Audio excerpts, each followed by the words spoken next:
오늘 이런 분위기가 이제 2년 만에 처음입니다. 처음에 시작했을 때 부산소방학교, 그때 부산소방학교는 소방위 이상에서 소방청까지 지휘관급은 전부 다 이제 교육을 한번 했었거든요. 그때 분위기가 딱 이랬습니다. 어디 한번 보자. 딱 이 분위기였습니다. 네. 엄청 딱딱한데요. 저는 이제 맨 아래 보시면 중앙, 경기, 강원, 광주, 부산, 제주 이렇게 소방학교에 지금 출강을 하고 있어요. 그리고 강의 인원수로는 한 2, 3천 분 정도 하고 계십니다. 근데 시작을 하면 진짜 다 이 반응이에요. 이런 좀 적응하기 어려운 반응인데 이제 시작하다 보면 내용이 좀 이게 정답이다 이건 아닌데 이게 좀 합리적이겠구나 라고 다 공감을 어느 정도 해 주십니다. 그래서 공감을 해 주셔서 계속 이걸 전파해야 된다라고 이제 파급이 계속 되고 있는 거죠. 지금 이거 2년째 하고 있어요. 부산 소방학교도 처음에는 부산 본부장님께서 시작을 하셨는데 그때도 굉장한 거부 반응이 엄청 셌습니다. 우리는 부산인데 뭐 경기도에서 와서 강의를 하고 우리가 배울 만한 입장은 아니다. 우리는 우리만의 방식이 있다.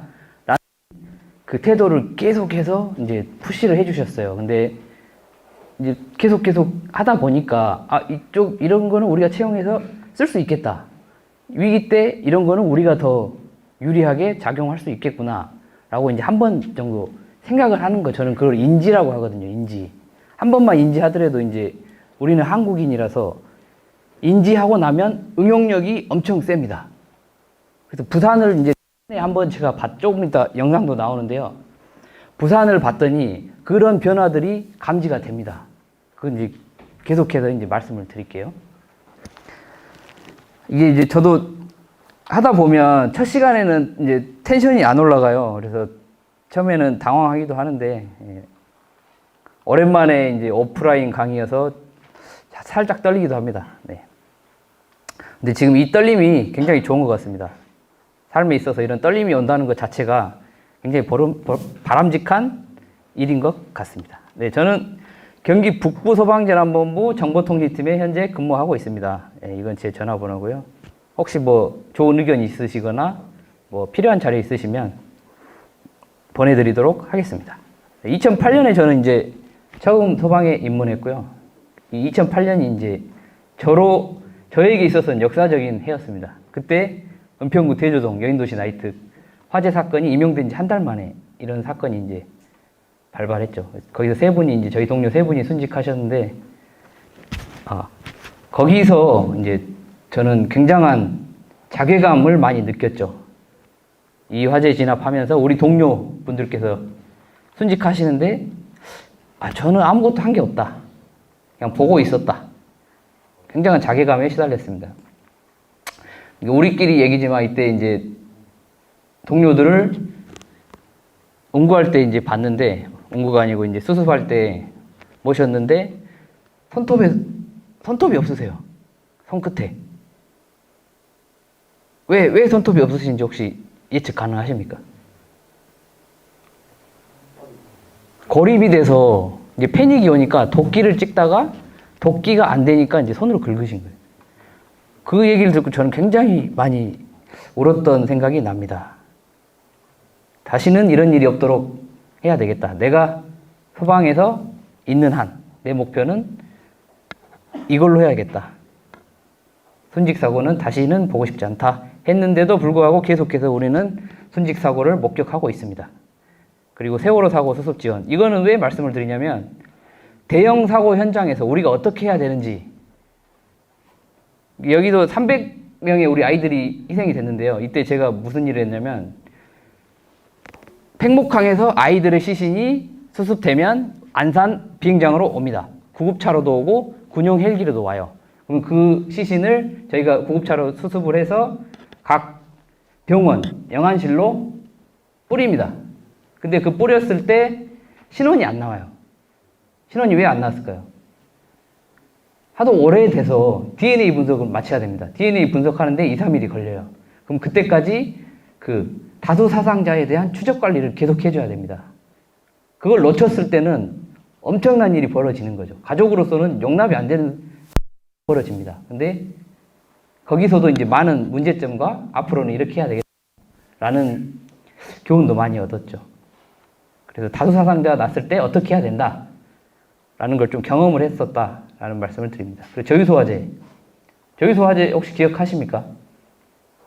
이때 제가 이제 그 현장이었는데요. 이제 11시에 딱 갔더니 불기둥이 멀리서부터 이제 집에서부터 보이더라고요. 그때 비상동원돼서 출발했는데. 그래서, 저 정도면은 한 반나절 하면 되겠다라고 했는데 그게 아니더라고요. 이때 동원된 소방력이 소방관 680명, 소방차 230대. 이 정도 혹시 경험해 보신 분 계세요? 이 정도 사이즈의 화재. 그 현장에서 어떻게 됐을 것 같아요? 잘 됐을까요? 잘 안 됐을까요? 저는 이제 그 간할대 구조대장이라 속속들이 내막을 다 알고 있습니다. 그 현장에서도 20, 30분간 물이 안 나왔어요. 이거는 아무도 모르는 사실인데 물이 안 나왔습니다. 왜 안 나왔을지도 이유가 다 있어요. 소방 시설적인 면도 있고 우리 지휘 체계 측면 가장 컸던 거는 우리 지휘 체계의 문제가 가장 컸다고 저는 판단을 합니다. 그래서 여기는 저도 있었고 경기도에서도 지휘를 했지만 잘한 점도 있어요. 물론 잘한 게 더 많습니다. 근데 거기서 미흡한 점도 굉장히 많았어요. 그러니까 체계적인 대응을 못했다라는 게 이제 저는 아쉬움으로 남아가지고 그것도 이제 여기 보시면 사례연구라고 이제 저술을 또 했죠. 다시는 또 이런 실수를 반복하지 말자라는 걸 이제 하면서 썼습니다. 네. 그리고 소방 전술 이제 전면 개정 지금 하고 있는 전면 개정이 끝났는데 네 전면 개정이 끝났습니다. 이거는 네 보시면 알 것 같고요. 좀 아쉬워요. 저는 전면 교재라고 해서 많이 바뀔 줄 알았는데 네 많이 바뀌진 않았더라고요. 그리고 현장 대응에 관한 법률 이거 아직 발의가 안 된 것 같아요. 이제 법안 마련은 끝났거든요. 이게 어떤 거냐면 현장에 관한 모든 법은 소방기본법하고 재난대응법에서 다 추려가지고 현장은 이걸로 하나로 끝내자라는 법. 지휘관의 지휘를 의무화하자라는 내용의 조금 그런 방향으로 가는 법입니다. 네, 그리고 네, 출강하고 있고요. 그러니까 저는 이제 우리 화재 현장을 얘기할 때 교육도 그렇고 우리 모든 개념이 저는 거시와 미시로 나눕니다. 거시라는 거는 지휘론, 그러니까 전체적인 체계죠. 현장 체계. 현장 체계만 잡혀도 우리 현장이 조금 더 안전해지고 효율적으로 갈 수가 있어요. 이 체계에 대해서 어떤 걸 지휘라고, 전약이라고 하는지 말씀드릴게요. 그 전술은 이제 스킬. 우리가 방수는 어떻게 할 것이며, 방수 수간 조작, 뭐 이런 것들 어떻게 할 것인지. 그런 두 가지 정도 나눠서 얘기를 합니다. 네. 맞다 틀리다가 아니고 다르다. 각 지역의 특색이 있고, 세종시만의 또 특색이 있고, 다르다. 그리고 가장 궁극적인 목표. 이걸 하는 이유. 단 한 가지밖에 없어요. 이거. 안전이잖아요. 저 처음에도 말씀드렸다시피 우리 직원들 다시는 순직을 없이 하는 게 제 목표라고 말씀을 드렸다시피 제가 힘이 닿는 한 제 능력 안에서만 저는 할 수 있는 거니까 그 능력 안에서만 이제 안전을 우리 직원들, 동료들, 선배님들, 후배님들 모두 안전하게 했으면 좋겠다 해서 궁극적인 목표는 안전입니다. 안전도 이 두 가지로 나누는데요. 대내적인 게 있고 대외적인 게 있어요. 대외에는 국민들의 안전이고 대내는 우리들의 안전입니다. 저는 우리들의 안전이 더 중요하다고 봐요. 네, 영상 자료가 거의 다예요. 한번 재밌게 편하게 봐주시면 됩니다. 그리고 이제 저는 이게 서로 의견을 주고받는 걸 굉장히 좋다고 생각을 하거든요. 왜냐하면 일방적인 거는 이게 주입밖에 안 됩니다. 근데 서로 주고받게 되면 굉장히 머릿속에도 오래 가고 내가 한 번 더 생각하게 되는 그런 효과가 있거든요. 그래서 제가 이제 의견을 자꾸 이제 의견 있으십니까? 물어보시면 편하게 말씀해 주시면 됩니다. 1, 2, 3, 4, 5, 6, 7이 있는데요. 가장 안 된다고 생각한 것부터 이제 나열을 한 겁니다. 우리 대한민국 화재 현장에 있어서 차량 부서 이거 가장 생소해 하시더라고요. 차량 부서가 왜 저게 문제일까? 왜 차량을 먼저 얘기를 하지? 라고 많이 말을 합니다. 이제 차츰 설명드리고 임무지시 자원관리 이게 두 번째로 안 되는 거라고 생각을 하고 그 다음에 타워레더 고가 차량 활용법 그리고 고층화재 방수포사용법 공장 창고 배연 이렇게 말씀드릴게요. 이제 일본 교토 네 차가 이렇게 되어 있습니다. 이렇게 군데 이렇게 철수 가능한 방향으로 우리 같으면 차가 이렇게 가득 돼 있지잖아요. 근데 여기는 띄엄띄엄 되더라. 근데 와서 보니까 이제 세종시는 조금 다르더라고요. 도로도 넓고 건물도 높고 새 거고. 예. 이거는 아마 서울, 뭐 부산, 경기 뭐 대부분 대한민국에 해당하는데 제가 볼 세종시는 조금 독특한 것 같습니다. 또 다른 현장도 한번 보시죠. 이 스크롤이 안 넘어가니 굉장히 부담스럽네요.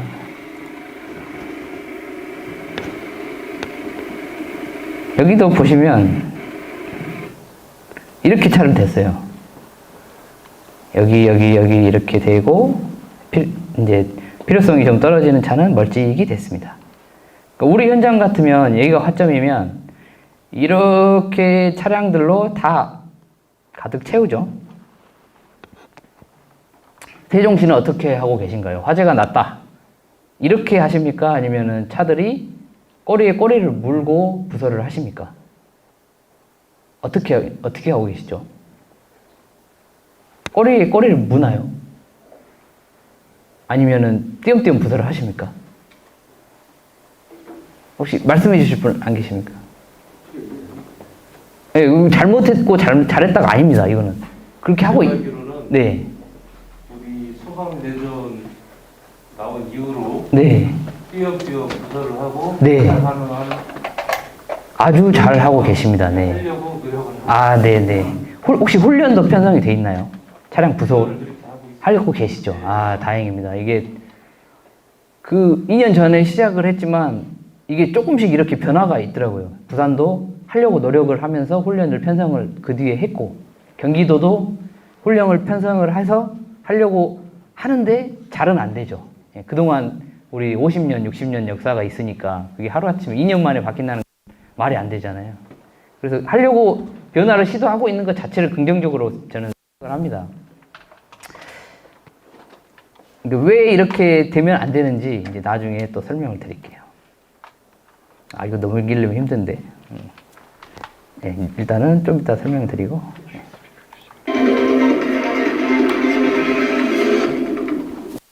네, 일본입니다. 일본 공장. 세종시에도 좀 공장 창고가 좀 있나요? 대상물 중 있습니까? 아. 근데 경기도나 이제 부산 뭐 이런 데는 공장 창고 화재가 솔직히 제일 무서워요. 사이즈가 있으니까 일단 났다 하면은 대형이거든요. 어떤 이제 기관장님들은 잠도 설치십니다. 뭐 공장 화재 났다고 하면 여기 보시면은 보여야 할 게 안 보이죠? 보여야 할 게 지금 안 보입니다. 차량이 안 보이죠? 여기 현장도 26대가 이제 왔다고 하는데 안 보이죠? 자, 차량이 여기 눈에 보이는 거 4대입니다. 4대. 그리고 여기 봤더니 관창이 4구가 토출이 됐는데 4구가 어디서 나왔을까요? 4구를 토출을 했는데 어디서 토출을 했을까요?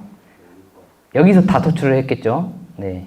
그리고 이 차량들은 왜 여기 대져 있을까요? 혹시 의견 주실 분 계십니까? 2대가 왜 여기 대져 있을까?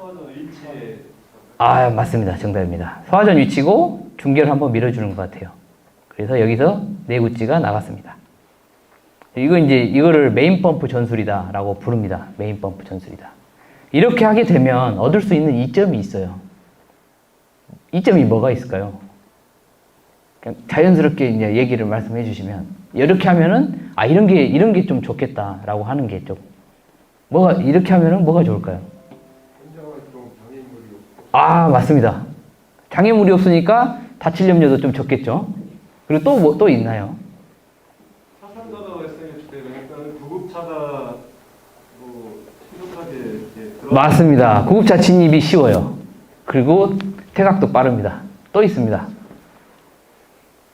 차량 비석길이 맞습니다. 뒤섞임이 없어서 뭐 저기서 폭발이나 뭐 유해화학 물질이 유출이 됐을 때 신속하게 철수를 할 수 있는 거죠. 그리고 그 신속하게 철수를 할 수 있다는 것은 안전사고 확률이 낮은 얘기랑 같습니다. 또 있습니다. 용수를 안정적으로 공급받을 수 있을 것 같아요. 아, 가장 정확하십니다. 이렇게 하면 소방 용수 관리가 돼요. 우리 소방관이 국민들은 우리 소방관한테 굉장히 관대하고 관용적입니다.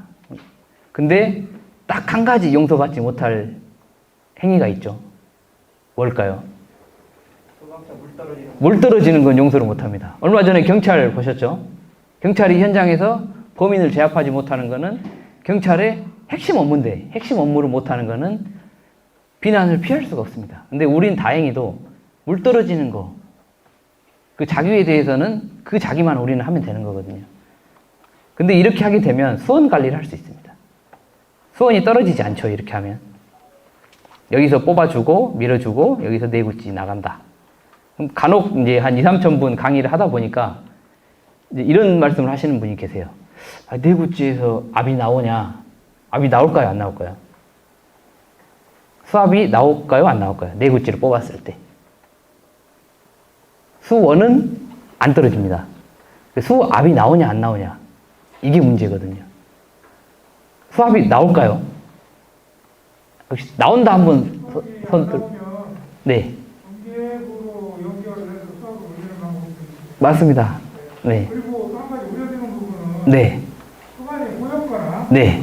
수가 오는 데는 큰 수관을 쓰거나 네. 어느 데는 작은 수관을 쓰거나 네. 그런 경우 압력의 변화는 생길 것으로 생각이 듭니다. 맞습니다. 압력의 변화는 생깁니다. 근데 제가 이제 한번 이걸 현장에서 해봤어요. 근데 40mm 내구찌 정도는 무난하게 나오더라고요.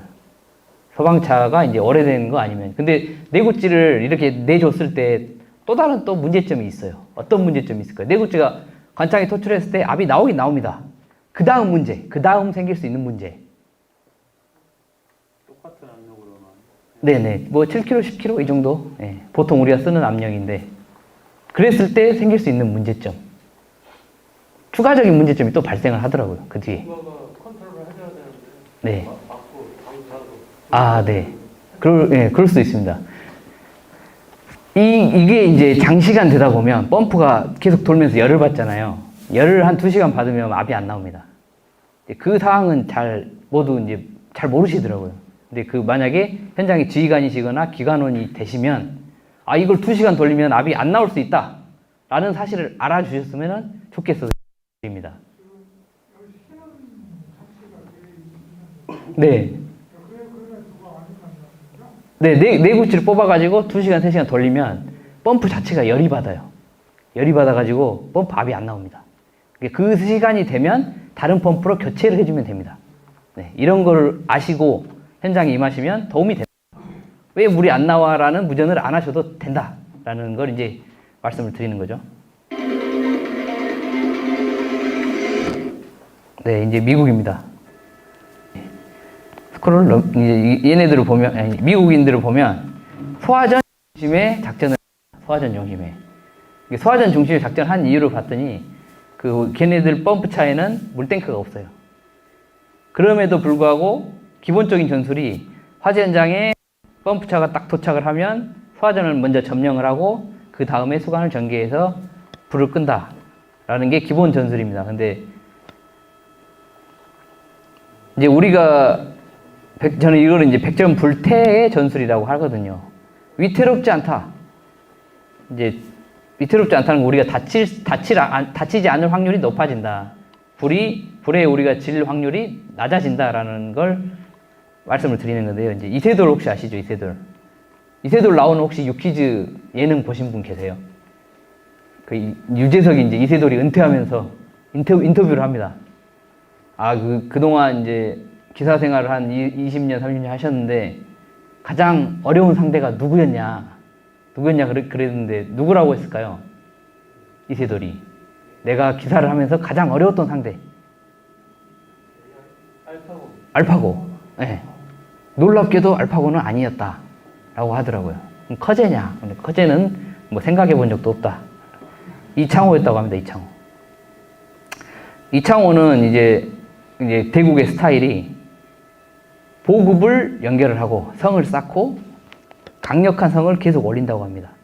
그런 이유가 뭐냐면 10%의 질, 1%의 질 확률이 있어도 창을 찔러넣지 않는 타입이래요. 이세돌은 창으로 유명하죠. 그래서 그 상대가 가장 어려웠다고 하더라고요. 여기 보시죠. 소화전. 소화전이 구경이 크기도 하지만은 이 미국 소방관들은 처음에 한 5분 정도는 그 소화전 점령하고 수간 배치에 한 5분, 10분을 집중 투자합니다. 불이 있다고 해서 달려들거나 바로 가서 뭔가 하질 않아요. 지지 않는 조건을 먼저 만듭니다. 그리고 여기도 보시다시피 이게 이제 타워레더라고 하거든요. 고가차, 굴절차.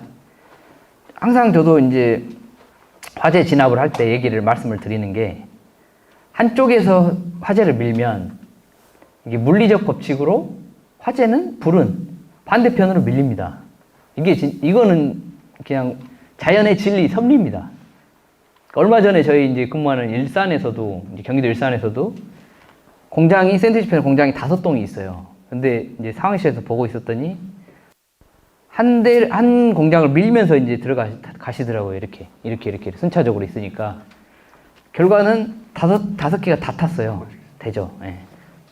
5개가 다 타지고, 그때도 이제 생각을 했죠. 그때 이제 상황실에서 있으면 지시를 이제 무전을 하고 싶었는데 현장 지휘관의 판단이 우선이니까 얘기를 못 했어요.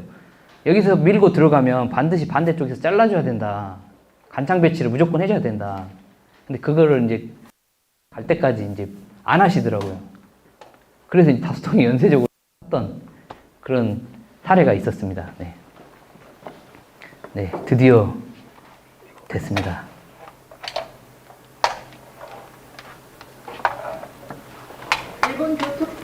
자, 잠깐만요.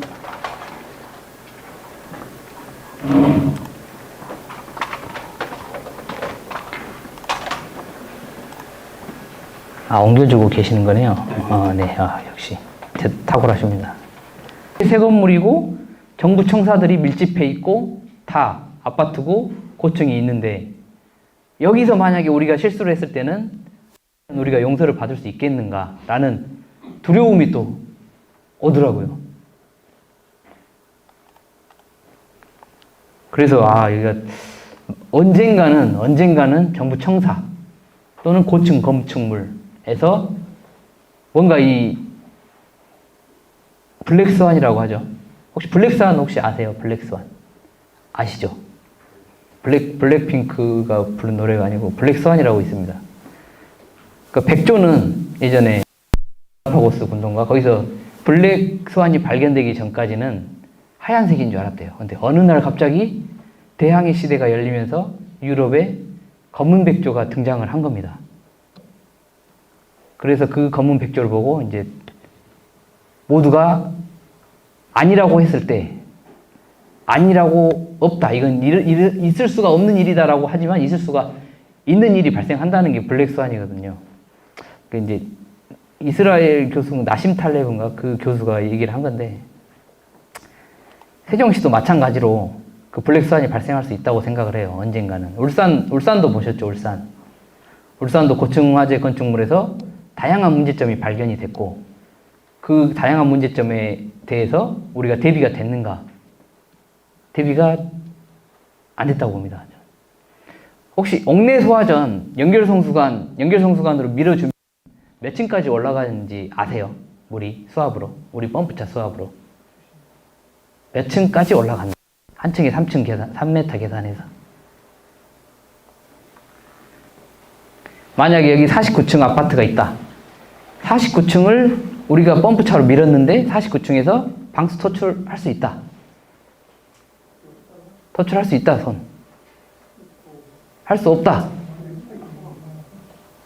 49층에서 우리가 펌프차로 밀어줬을 때 할 수 있을까요, 없을까요? 세종시는 차가 있으니까 피어스 펌프차가 있어서 네. 300m까지 올라갑니다. 펌프차로 밀면 300m까지요? 올라간 차가 대체 그 배치가 된 거죠. 그럼 그 펌프차의 압이 높은 거네요. 보통의 건축물은 이제 요즘에 49층 많이 짓잖아요. 그 50층 지으면 이제 소방법에 의해서 헬리포트 지어야 되고 이러니까 49층 많이 만들어요. 근데 저도 이제 훈련을 해봤는데 여기서 밀면은 한 20 몇 층까지밖에 안 올라갑니다. 그러면은 중간에 뭐가 있죠? 예방하시는 분. 예, 가압펌프. 가압펌프가 자동으로 올라갑니까? 수동입니까? 수동이죠. 그거를 이제 저도 고향에서 이제 49층짜리 힐스테이트가 생겼는데 저는 이게 자동으로 때려주는 줄 알았어요. 아니더라고요. 거기서 수동 매뉴얼입니다. 매뉴얼. 근데 매뉴얼이 올리기 전까지는 물이 49층에서 안 나옵니다. 옥상에서. 근데 가압펌프를 때려줬더니 아주 압이 잘 나옵니다. 근데 이 말씀을 드리는 이유는 이거를 평소에 훈련을 하고 그 건물에 대해서, 그 건축물에 대해서 우리 센터, 우리 소방 출동대가 다 알고 있느냐. 이게 중요하더라고요. 나만 알아서는 절대 안 됩니다. 왜냐하면 펌프차를 몰고 갔더니 어디다 부서하는지도 몰라요. 혹시 센터장님들 계세요? 센터장님? 센터 한 분 오셨나요? 네, 안 물어보겠습니다. 네, 왜냐하면 예, 그 출동대 그 센터의 기관원, 이제 고가차 기관원, 펌프차, 탱크차 기관원들은 여기에 보니까 고층 건물이 많아요. 이제 연결 송수관을 써야 하는, 연결 살수 설비를 써야 하는 건물들이 많습니다. 근데 대단지 아파트의 특징은 뭐죠? 그걸 쉽게 찾을 수 있나요? 못 찾죠. 지금 동영상으로 다 표시를 해놨습니다. 네. 근데 이제 만약에 여기서 이제 우발적으로 여기서 만약에 제가 전화를 걸어서 어느 아파트에 화재가 났어요. 라고 했을 때 제가 이제 그 센터를 평가를 만약에 들어간다고 했을 때 그 펌프차가 이제 부서를 어디다 하느냐, 그 후착대가 연결송수관 점용을 하느냐를 한 방에 보면 알 수가 있거든요. 알고 있다. 화재 진압 전술 전략의 시스템이 잡혀 있다. 라는 걸 알 수가 있어요. 근데 대부분은 이제 경기도 대부분 보면 선착대가 어딘지 찾아가지고 그 뒤로 갑니다. 그 뒤로 가서 나중에 연결송수관을 찾아요. 그러면 이제 뺄 수가 없어요. 뒤로 뺄 수가 없어서 추가 비발 하면 20분이 더 걸리죠. 추가 비발 시키면. 근데 후착대라고 하면 3착대, 2착대, 3착대라고 하면 연결송수관을 점령을 해야죠. 연결송수관을 점령하고 소화전 점령을 같이 해줘야 됩니다. 그런 시스템을 갖춰서 하게 되면 우리가 더 안전해질 수 있다라는 말씀을 드리는 거죠. 그래서 그런 훈련을 평소에 우리 내 관내에 있는 대상물에 대해서 평소에 적응 훈련을 매일 또는 주간 근무 때라도 해야 된다는 말씀을 드리는 겁니다. 그리고 고가차 기관원은 센터장님이나 지휘관님들하고 친하게 지내야 돼요. 고가차 기관원은. 왠지는 나중에 이제 뒤에 고가차 편 할 때 말씀을 드릴 텐데 어느 순간, 어느 때, 어느 장소든 고가차는 필 수 있어야 됩니다. 고가차 기관원이 여기는 못 핍니다. 이런 말이 나오면 안 돼요. 그거는 이제 좀 있다가 이게 서초동 화재 때인데요. 19년인데 지금 21년 말이잖아요. 이게 지금은 이렇게 안 할까요? 지금도 이렇게 합니다. 이건 지우기로 서울하고 제가 합의를 봤는데 못 지웠네요. 서울에서 굉장한 이제 항의가 많이 왔어요. 야, 우리만 이렇게 하는 것도 아닌데 왜 서울 가지고 그러냐. 좀 해달라 해서 지우기로 했는데 제가 파일을 다른 걸 가져왔네. 아무튼 이렇게 해서 저는 사석이라고 표현을 합니다. 현장에서 저는 노는 가만히 있는 소방차가 있어서는 안 된다고 생각을 해요. 가만히 있더라도 차량 집결지에서 가만히 있어야 된다고 생각을 합니다. 그리고 지휘관이 콜을 하면 언제든지 현장으로 달려올 수 있는 태세가 갖춰져야 된다고 생각을 해요. 그러나 여기는 태세가 갖출 수가 없죠. 1번입니다. 보시면은 쓰는 차량이 제가 보니까 4대더라고요. 4대. 이렇게 큰 현장에서. 그러니까 아까 메인 펌프 보여드렸죠. 메인 펌프 보여드렸고 안으로 이제 다 들어가긴 했는데 이렇게 쓰지 않는 차량은 집결지에 대기를 시켜놓더라. 여기 있는 인력들은 다 어디가 있을까요? 지휘관 옆에 지휘소에서 대기하고 있겠죠. 여기 이제 은평. 이 구급차들 어떻게 뺄까요? 여기서 추락이나 폭발, 붕괴, 사고가 일어나서 굴절차가 필요하다. 아니면 구급차가 세대가 비발을 신속히 비발해야 된다. 정면에서 무전이 날라옵니다. 현재 추락 환자 발생 또는 폭발로 인한 우리 직원 부상 발생. 6-3 구급차 현장을 속히 비발할 수 있을까요? 저는 이게 이제 이렇게 차량을 부서한 게 문제가 아니고 진짜 근본적인 문제부터 파고 들어가면 이렇게 되지 않아야 한다는 교육이 안 된 우리의 시스템이 문제라고 생각을 합니다. 이렇게 되지 말아야 한다라고 이분들은 한 번도 들어본 적이 없어요. 우리의 교육 체계가 그렇게 돼 있습니다.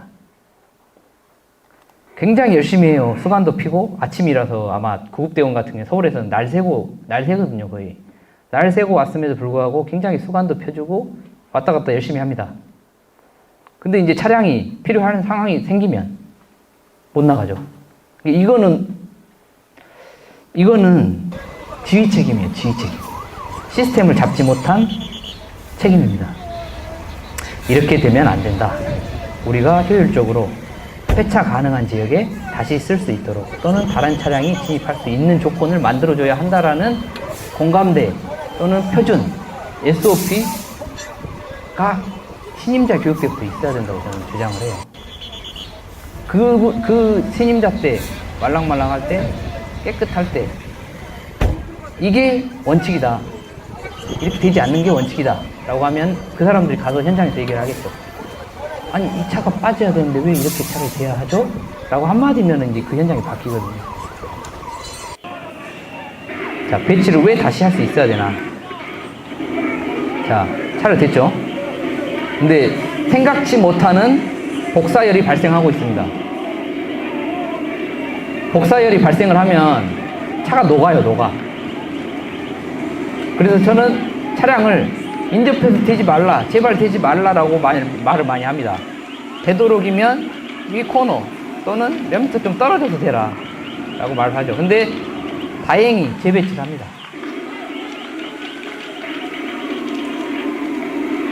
재배치를 할 수 있는 이유가 미국이라서 도로가 넓어서도 그렇지만 솔직히 뭐 한 1차선, 2차선 밖에 안 돼요, 편도. 그렇지만 차를 밀집해서 부서를 하지 않아서 수정 가능성이 있습니다. 전략적 선택권이 있는 거예요. 전술적인 카드를 하나 더 들고 있는 겁니다. 자, 철수하죠? 네, 철수했어요. 네, 철수시켰습니다. 우리 현장 한번 보시죠. 서울이에요, 또 지우기로 했는데. 자, 이 현장의 문제점 뭘까요? 혹시 이건 좀 문제가 될 수 있겠다. 의견 한번 주실 분 계세요? 이렇게 만약에 부서를 하게 되면, 여기 세종시 보니까, 세종시에서 이런 문제가 발생할 수 있는 것은 아파트 단지 내로 소방 차량들이 전체 진입을 했을 때입니다. 어떤 문제가 발생할까요? 구급차 못 들어가죠? 네, 또 있습니다. 다른, 수온이 이제 떨어지면 방법이 없죠. 수온이 떨어지면 만약에 폭발이 일어났다. 유해화학 물질이 불산이 막 10만 리터가 누출이 된다. 아니면 휘발유 5만 리터가 분출이 되고 있다. 내가 여기 현장에 내가 있다. 그럼 어떻게 판단하실 거예요? 화재가 확산되고 있다. 소방차가 타고 있습니다. 1번, 도망친다. 2번, 차를 뒤로 뺀다. 어떤 선택권을 하실 겁니까? 철수 명령을 내린다. 아니면 차를 순차적으로 앞으로 빼거나 뒤로 뺀다. 근데 차량 배치 보시다시피 앞뒤로 돼가지고 앞뒤로 못 뺍니다. 반 나눠가지고 뒤로 서로 빼야 돼요. 어떻게 명령하실 거예요? 지휘관이 여기를 만약에 지휘한다. 근데 휘발유가 5만 리터가 유출되고 있다. 전원 철수해야죠. 전원 철수해야 됩니다. 그리고 가장 큰 문제점은 또 뭐냐면 수온이 한 번에 떨어져요. 수온이. 물이 한 번에 떨어집니다. 각자 차량에서 토출을 하게 되면 한 번에 가요, 한 번에. 자, 여기 또 서울인데. 서울만의 문제는 아닙니다. 이게 차량 부서는 대한민국 공통이더라고요. 보시면은 문제점이 또 있어요. 세종시는 아파트 단지다라고 생각하시면 될 것 같아요.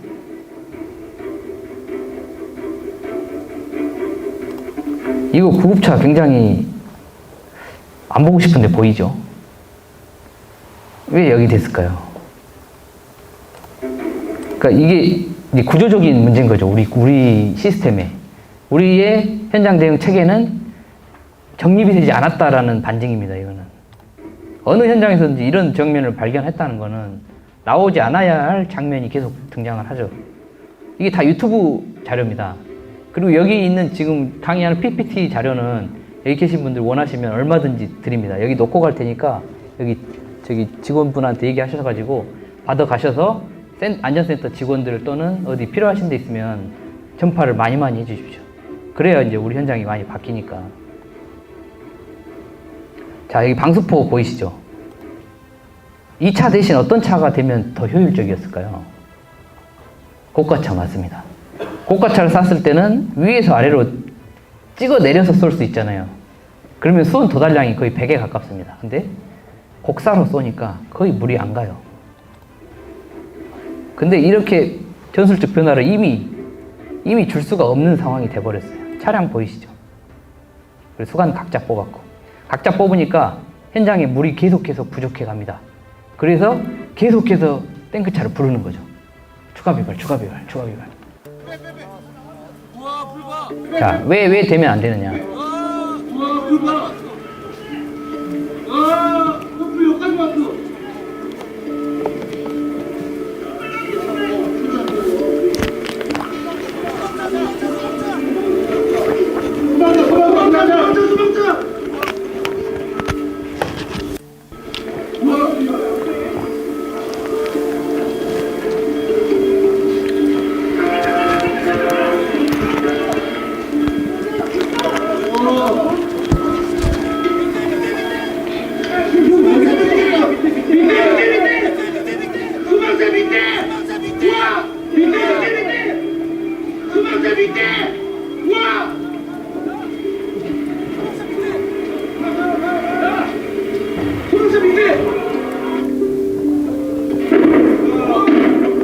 유리탱크 터졌죠? 자, 이 영상을 넣은 이유가 뭐냐면, 어느 이제 이제 중앙소방학교인가 어디 강의를 하고 있는데, 어디 이제 지방에서 오신 분이 이런 얘기를 하시죠. 나는 8대 이상 출동을 한 걸 본 적이 없다. 우리가 8대면 정리가 되는데 굳이 차량을 저렇게 띄엄띄엄 대야 되냐 라는 말씀을 하신 분이 계셨어요. 그래서 아무리 말씀을 드려도 이제 본 적이 없으니까 8대가 자기는 소방관 생활하면서 본 적이 없대요. 그래서 이런 사건이 발생할 수 있다. 대형 사건에 아까 말씀드렸잖아요. 고양 소방서 소방차 230대 왔다고요. 230대. 소방관 680명. 이런 현장이 안 생길 리가 없어요. 이건 블랙스완입니다.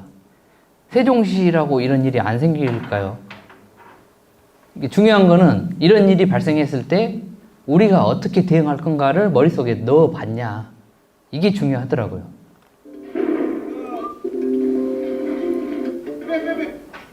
동대문이죠. 동대문 마찬가지. 여기 이제 유유 장비와 인력들이 발생하고 있습니다. 휴일 시민들이 밀집한 곳에서 불이나 만약의 사태에 대비해 소방 차량 30대 만약의 사태에 대비한다는데 명이 출동했지만 만약의 사태에 대비가 됩니까? 여기서 가장 먼저 했어야 할 일이 뭘까요? 여기서 가장 먼저 뭘 했어야 될까요? 통제 누구십니까? 통제 맞습니다. 통제 맞아요. 지휘차를 이게 통제를 하려면 여기를 막아야죠. 그럼 지휘차를 아예 여기 대버리면 됩니다. 그렇죠. 지휘차나 선착대장이 여기를 막아버리면 돼요. 대장은 들어가고 후착대에서 파이어 라인을 치든지 아니면 현장에 온 경찰한테 지시를 하는 거죠. 여기 인력과 차량, 시민들 통제 좀 해주세요. 우리가 지시를 하면 경찰은 따르게 돼 있습니다. 재난 및 안전관리 기본법에 명시가 돼 있습니다. 그리고 경찰들도 마찬가지예요. 한두 번 지시를 하면 다음번에는 현장에서 만나면 안 봐도 알아서 해요. 눈빛만 봐도. 저 그랬어요. 고향에서 경찰들이 몇 턴 도니까 다 알겠더라고요. 평소에 이제 나오면 가서 말도 하고 인사도 합니다. 그래서 다음번엔 한 두세 번 하니까 저기 차량 막아주시고 시민들 못 들어오게 좀 해주세요. 말도 안 해도 알아서 하고 있더라고요. 와서 불구경 안 하더라고요. 그럼 걔네 그 경찰들 인력만 해도 차가 초반에는 우리 펌프차 한 대, 탱크차 한 대보다 더 많이 와요. 서너 대가 옵니다. 초반에. 그럼 그 인력들을 활용할 수 있죠. 우리가. 그런 것도 좀 해주십사 하고 말씀을 드립니다. 자, 이제 암사동 주택 현장인데요. 자, 선착대가 여기 됐습니다. 자, 이제 후착대가 오죠. 뭔가 좀 이상하다라는 걸 좀 발견하시면 좋을 것 같습니다. 자, 이제 선착부, 비착 보고를 했어요. 이제 수감 꺼내고 탱크차 여기 대고 수감 뽑죠.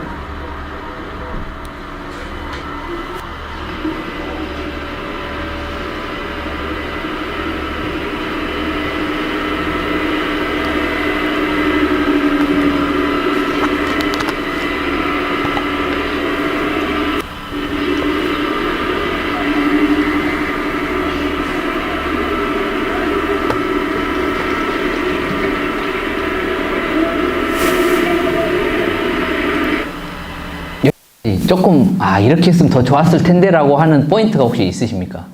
이렇게 했으면 좀 더 편하고 효율적이고 좋았을 텐데 라고 하는 거 혹시 발견하신 분 혹시 계세요? 소방차 한 대를 이용을 해서 수관을 네. 하시면 그런 복잡한 현상들이 없었어요. 맞습니다. 혹시 소방연구반 교육과정 들어오셨습니까? 맞습니다. 여기 보시면 여기서 메인 이제 선착되잖아요.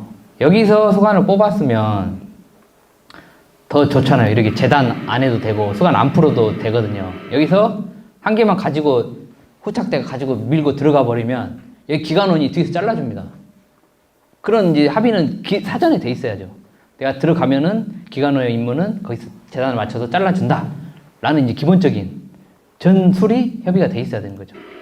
근데 여기는 이제 각자 차량에서 뽑는 게 이제 어떻게 보면 전술인 거죠. 그리고 그 뒤에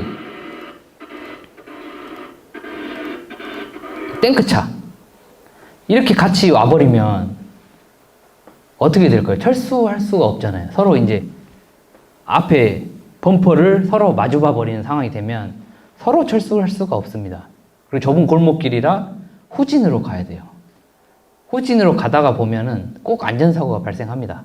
다행히 차끼리만 부딪히면 괜찮은데 시민이라도 치게 되면 후진하면서 문제가 커지죠. 그래서 우리는 이제 굳이 우리가 안전사고 확률을 높일 필요가 있겠느냐. 이렇게 하지 않으면 사고 발생 확률을 줄일 수가 있는데. 일본 사례 한번 보시죠. 여긴 차량을 볼 수가 없더라고요. 찾을 수가 없더라고요. 아마 이쪽 블록에 있는 것 같아요. 이쪽. 이쪽에 있는 것 같아요. 이쪽에.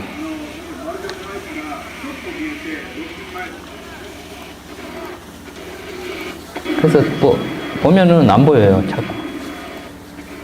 그러니까 수관을 연장해서 차량의 철수 가능성과 발생할 수 있는 모든 위험성을 판단해서 차량을 좀 멀찌감치 된다. 그리고 수관 한두 번만 좀 덮이면 된다. 라는 게 기본 전술인 거죠. 여기도 마찬가지로 안 보이죠. 네. 여기는 이제 좀 서울 도심 또는 경기도 구도심 쪽에 해당되긴 하는데 여기도 이제 좀 그래요. 세종시에는 이제 좀 저치원 쪽에 해당이 되겠죠. 수관만 보입니다. 수관만. 그리고 아까 말씀드렸던 메인 펌프에서 수관을 토출하는 거, 선착대 펌프에서 토출을 하는 걸 보여드릴게요. 자, 선착대가 왔고 후착대입니다. 이 직원 잘 보세요. 이 직원. 신규 직원 같죠? 모두가 달려가는데 이 직원만 자기 수건을 뽑고 있어요. 그래서 아차 하고 다시 놓고 다시 갑니다. 네, 기관원은 내리자마자 소화전을 먼저 점령하죠.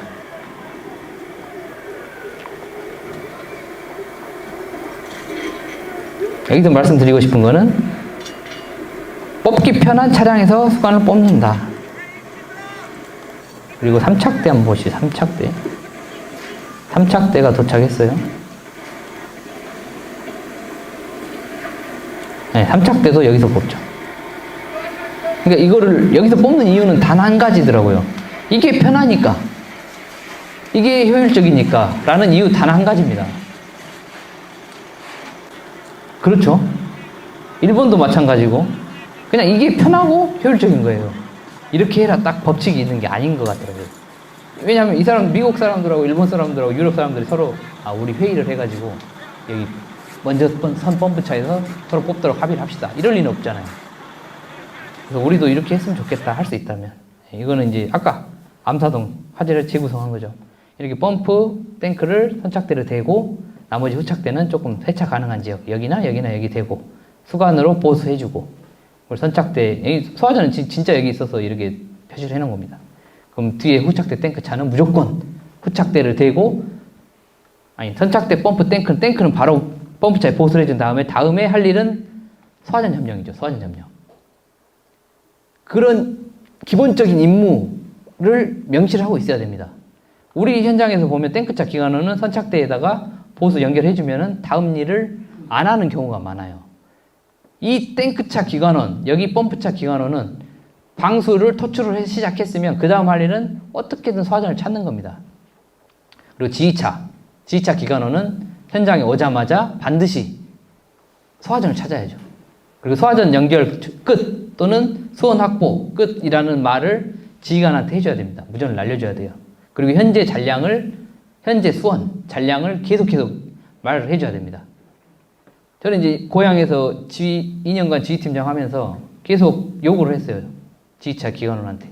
현재 수원의 잔량을 20분 또는 30분 단위로 보고를 해달라. 그러면은 계속 해요.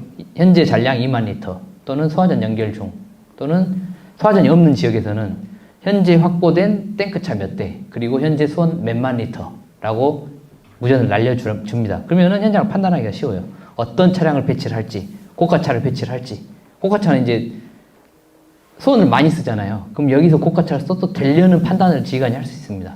무조건 배치를 해버리면 그 현장에 수원이 끊기는 경우가 생길 수가 있어요. 자, 여기도 한번 재구성을 해봤죠. 이렇게 고가차 2대랑 펌프차 2대 그리고 탱크차를 소화전 근처에다 대는 거를 한번 해봤습니다.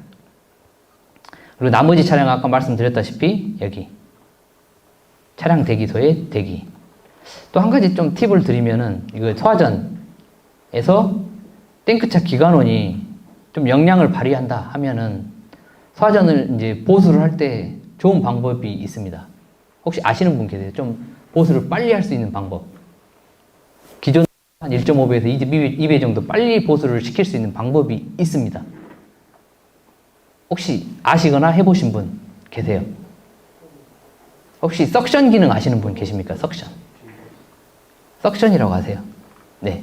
석션을 하게 되면 얻을 수 있는 효과가 두 가지예요. 보수 속도가 빨라지고 보수 압이 가압이 됩니다.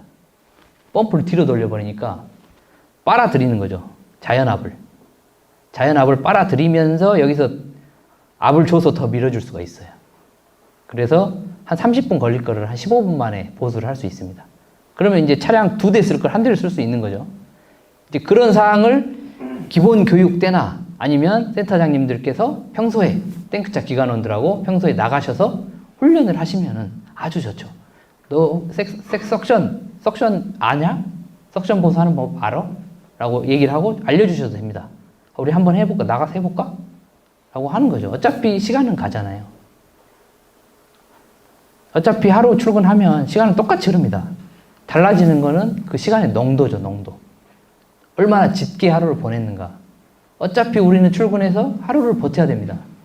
즐거워서 하는 분도 계시겠지만 어차피 보낼 시간이면 어떻게 좀 보람되게 보낼 수 있을까라는 고민을 하는 것도 괜찮다고 생각을 합니다. 자, 이거는 정말 필수인데, 그 40mm 관창 썼을 때 우리 펌프차 몇 분 만에 물이 바닥에 나시는지 혹시 아시는 분 계세요? 7kg 압력으로 쐈다. 몇 분 만에 끝난다. 혹시?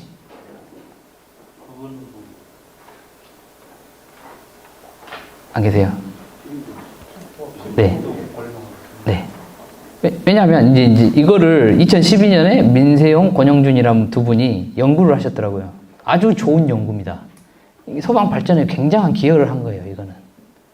왜냐하면 7kg로 쐈을 때 대략 600리터가 나가더라라는 수치를 우리는 받아들일 수 있습니다. 그리고 40mm로 쐈을 때 대략 300리터 정도 계산하면 편하겠구나 라는 이제 결론을 얻을 수가 있죠. 직접 안 해봐도. 그래서 이거에 대입을 시켜보면 간단합니다. 펌프차가 우리 대부분 3,000에서 4,000리터 들어가요. 그러면 300으로 간단하게 나눠주면 됩니다. 9분. 그러면 65mm 2인치를 썼다 했을 때 몇 분 걸릴까요? 6, 5, 30이겠죠? 네. 그리고 300리터를 썼을 때 뭐 24분? 12분. 근데 이것보다 훨씬 덜 들어가면 시간은 더 빨리 끝납니다. 아시다시피. 이거는 손실량을 계산하지 않은 거예요. 그 가압한 거랑. 그래서 이걸 왜 말씀을 드릴까요? 이걸 왜 알아야 할까요? 각각에서 뽑는 것보다 네. 하나에서 할 경우에는 연장이 되는 거예요. 그것도 맞습니다. 네. 근데 이 세종시 구조를 봤더니 면적이 넓어요. 면적이 굉장히 넓더라고요. 그리고 소방서는 2개. 그리고 안전센터가 그렇게 많지는 않잖아요. 그러면 그 상황에서 벌어질 수 있는 사건은 뭐가 있을까요? 그 상황에서 우리가 발생 가능한 확률. 물 떨어진다. 맞습니다. 물 떨어진다. 만약에 조치원 저 끝에서 화재가 났는데 본선에서 나가는데 30분 이상이 걸려요. 근데 그 안전센터에서는 마음이 급하니까 내려가지고 2인치 뽑아도 되지만은 뽑아도 됩니다. 인치 반, 2인치 다 뽑아도 돼요. 근데 그 뽑으면서 인지 전파 부탁드립니다. 전파. 펌프에 네. 표를 해서 붙여놨어요. 잘하셨습니다. 네. 잘하셨어요. 그걸 계속 전파하고 물음을 던지시고 몇 분 버티나 우리 거리는 몇 미터나 되나 이런 거를 반드시 이런 공감대 있잖아요. 그걸 계속해서 순환시켜 주시길 부탁드립니다. 이게 우리가 안전해지는 길이거든요. 이거는 좀 세종시와는 조금 적용이 안 될 것 같은데 수관을 폈을 때 조금 더 편안하다라는 걸 말씀드리려고 하는 겁니다. 이거를 이제 차량을 이제 고양시인데요. 여기다 다 배치를 시켰어요. 이제 저희 웹패드가 있는데 웹패드를 위성사진을 봤더니 입구가 좁아요. 그래서 선착대 제외하고는 후착대는 진입하지 말라라고 무전을 날렸습니다. 만약에 세종시라고 하면 미리 위성사진을 보시고 아파트 단지 도를 먼저 보고 아파트 길이 원웨이니까 편도니까 후착대는 회차 가능한 지역에 부서하고 진입할 수 있도록 이라는 명령을 해야죠.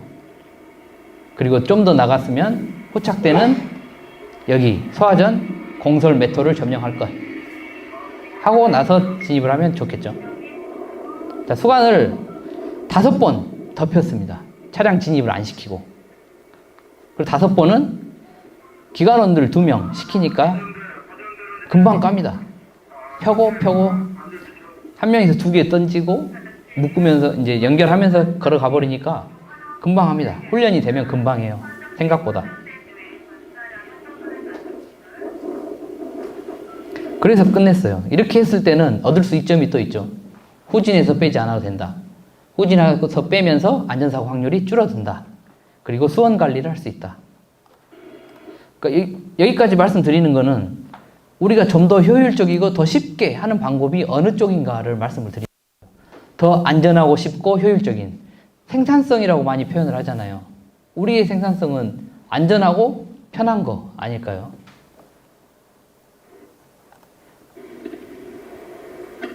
저는 이제 소방에서 수관을 왜 펴지 않는지 이유를 압니다.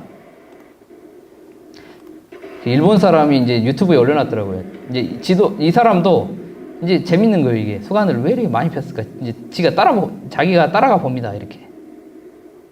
찍으면서 자전거로 타고 가면서 이제 저도 재밌어서 이제 해봤어요. 근데 수간을 굉장히 많이 피더라고요. 그러니까 일본 사람들 얘기를 하는 게 뭐 SOP, 뭐 규지형 이런 거에 굉장히 매달려서 딱딱한 면도 있어요. 창의력이 없고, 이거는 이제 일반적인 일본에 대한 평인데, 그 대신 조금 안전하다는 거는 얻을 수 있죠.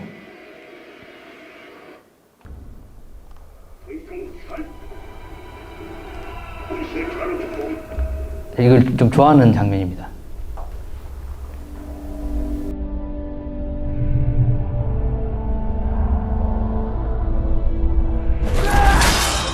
장관!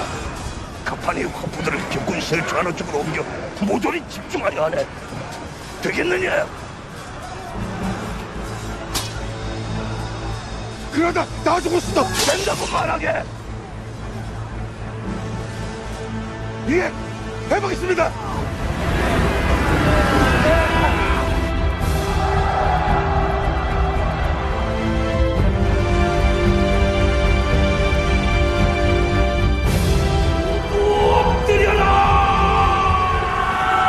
이순신 명량 보셨죠? 다 명량 1000만 1200만인가 관객. 이순신 장군이 이제 판단을 한 거죠. 지휘관, 최고 지휘관으로서 여기 상황에서는 이 방법밖에 없다. 이거 아니면 우리 모두 다 죽는다 라고 판단을 하고 이제 휘하 부장에게 명령을 합니다. 격군실로 모든 포를 모아서 한 방에 터뜨려라. 그랬더니 이러면은 우리도 죽을 수 있다 라고 이제 부장이 얘기하죠. 그래서 이순신 장군은 이미 이 방법밖에 없으니까 이거라도 하자라고 말하고, 이 부장은 역시 이순신의 부장답게 예 알겠습니다 장군이라고 하죠. 된다고 말해야 됩니다. 우리의 스탠스는, 소방관의 스탠스는 된다고 말해야 돼요. 고가차를 이제 지휘관님들께서 운영을 하시다 보면 고가차 기관원들이 항상 하는 말이 있죠. 여기는 고가차를 필 수 없습니다. 또는 뭐 전기선이 있어요. 세정시는 해당이 안 되겠지만 전기선이 있어도 고가차를 필 수가 없습니다. 또는 기울기가 있어서 고가차 틸트가 안 나옵니다. 라고 해요. 그러나 그거에 대한 방법은 다 있습니다. 틸트가 안 나올 때는 매뉴얼 모드를 적용하면 되거든요. 매뉴얼 모드 적용해서 20도든 30도든. 이삿짐 차는 하는데 왜 우리는 못하냐. 이삿짐보다 우리는 더 할 수 있어야 된다. 여건이 된다면. 그게 유일한 방법이라고 하면 그걸 할 수 있어야 된다라는 말씀을 드리는 거죠. 그리고 전기선. 부산에 갔더니 전기선 때문에 우리는 필수가 없다. 그러면 상황실 단계에서부터 한전을 동시에 비발시켜라. 동시에 비발하면 한전도 당연히 오게 돼 있습니다.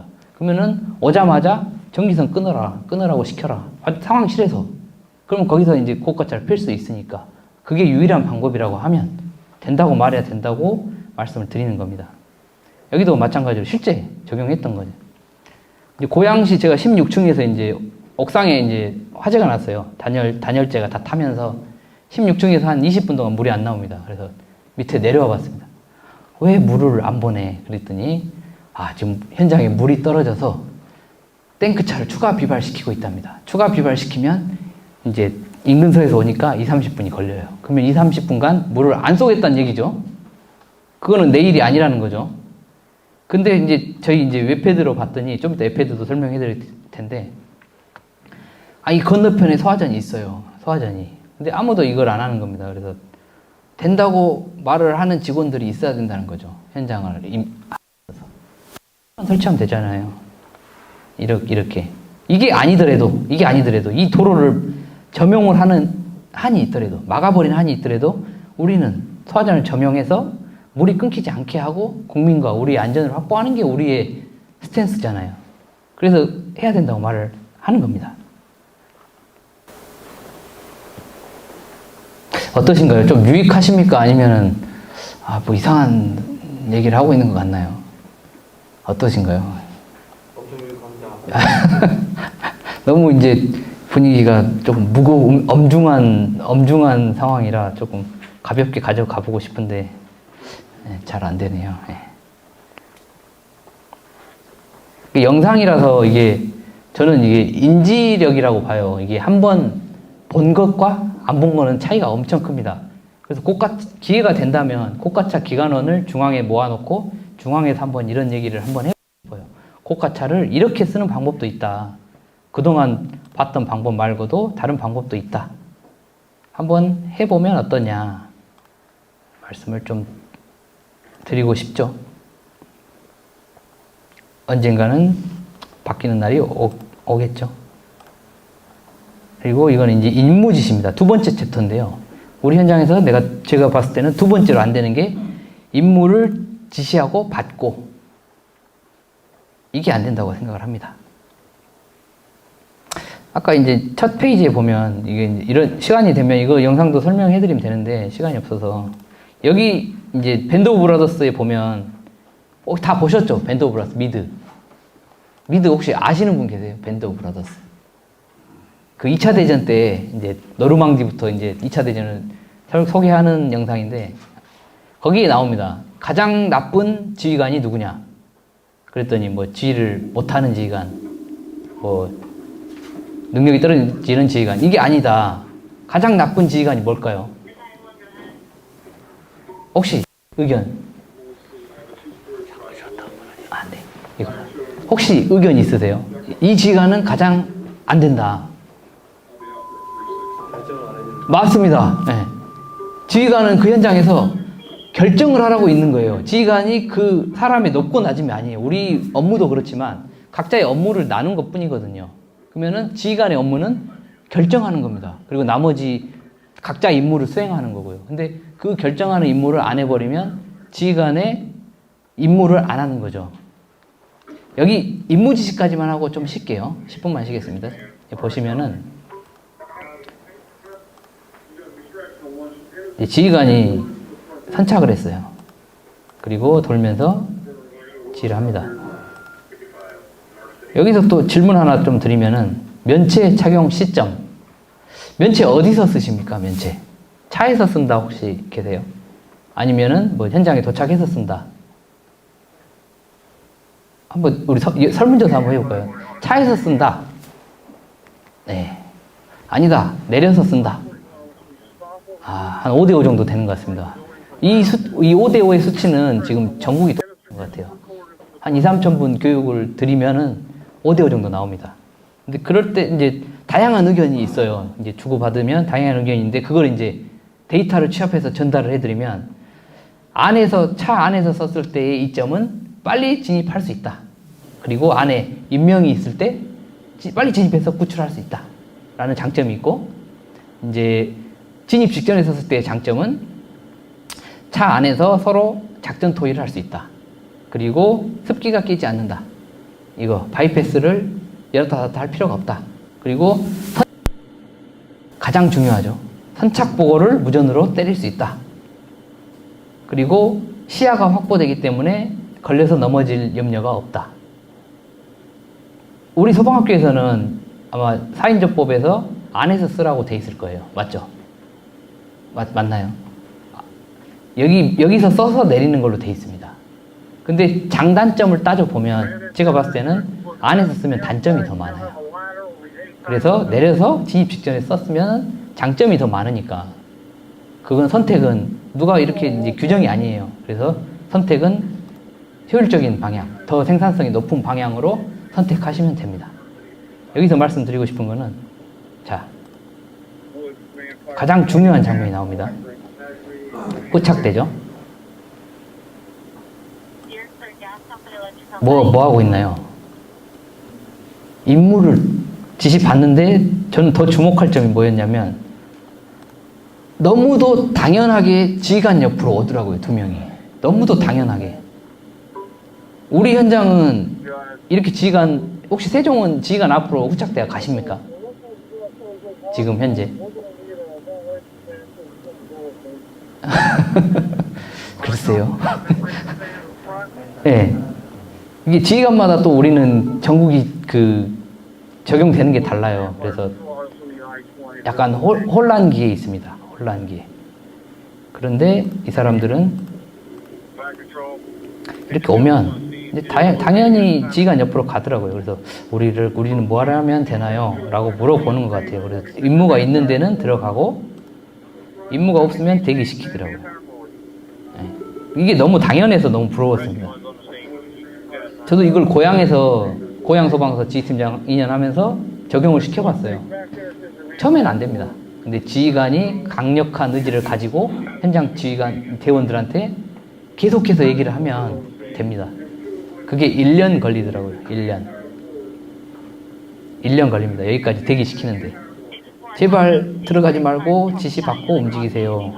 1년 걸립니다. 왜냐하면 20, 30년 동안 그렇게 해왔는데 이게 하루아침에 바꾸기란 쉽지 않죠. 그래서 얼마나 쌓이느냐? 이렇게 쌓여요. 그리고 마지막에 뭐 진입을 시키느냐? 아닙니다. 왜 이렇게 하냐 봤더니 화재가 크지 않아요. 그리고 충분한 인력이 안에 투입이 됐습니다. 그리고 추가적으로 발생할 화재의 염려는 없어요. 만약에 이 인력이 다 들어가게 되면 더 여기 있는 위험해질 확률은 높아집니다. 그래서 이 지휘관은 굳이 투입할 이유가 없었던 거죠. 근데 우리 이제 강의를 하다 보면 이제 거기서 이제 질문이 나오는 게 뭐냐면, 시민들이 보고 있는데 소방관들이 저기 그냥 가만히 서 있거나 하면은 시민이 또는 언론이 그 비판을 어떻게 할 거냐. 그렇죠? 그 비판은 우리가 피해갈 수가 없잖아요. 맞죠? 그럼 투입을 해야 맞지 않습니까? 아닌가요? 여기 가만히 서 있으면 시민들이나 언론이 분명히 저희 소방관이 저렇게 많은데 투입 안 하고 뭐 하냐라고 하잖아요.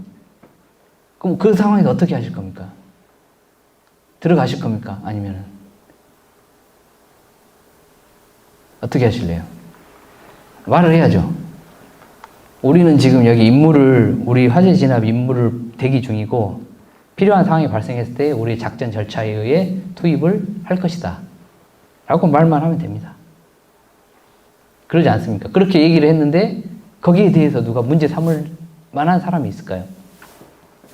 자기에 대해서는 우리가 자기만 하면 됩니다. 부자기에 대해서는 비판을 할 수 있지만 우린 부자기가 아니잖아요. 임무를 대기하는 겁니다. 우리의 작전과 우리의 절차에 따라 전술을 수행하고 있는 겁니다. 여기까지 하고 한 10분 정도 쉬겠습니다. 이제 이거 PT 하면서 이제 의견들을 많이 주셨어요. 그래서 저 이제 그 의견도 전국에 또 다시 수정해서 전파하는 역할도 하고 있습니다. 그게 이제 중요한 게 뭐냐면 이제 집단 지성이라는 게 있잖아요. 그래서 오랜 세월 이제 해오신 분들께서 30년 동안 해오면서 얻은 지식들을 방대한 양을 호출해 내시면서 그걸 이제 받아서 다시 전파하는 선순환이 되더라고요. 가끔씩 그런 뜻 있는 분들이 좀 계십니다. 똑같은 걸 해도 이제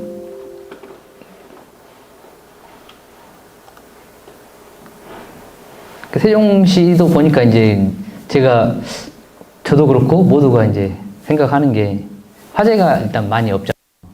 많이 없으면 오히려 새로운 걸 적용하기가 더 힘든 환경이 주어집니다. 왜냐하면 새로운 걸, 아까도 말씀드렸다시피 새로운 걸 적용하는데 굳이 이걸 해야 되냐라는 의견이 훨씬 많을 거예요. 그 8대 이상 나온 적이 없는데 지금 30년을 했는데 8대 이상 본 적이 없는데 이걸 굳이 해야 되냐라고 말씀드렸다시피 여기도 아마 그런 저항이 있을 것 같아요. 그렇지만 더 효율적이고 더 안전하고 더 편한 걸 말씀을 드리고 있는 거니까 선택해서 취하시면 될 것 같습니다. 이게 아니어서. 그리고 차량 부서를 왜 또 잘해야 되냐면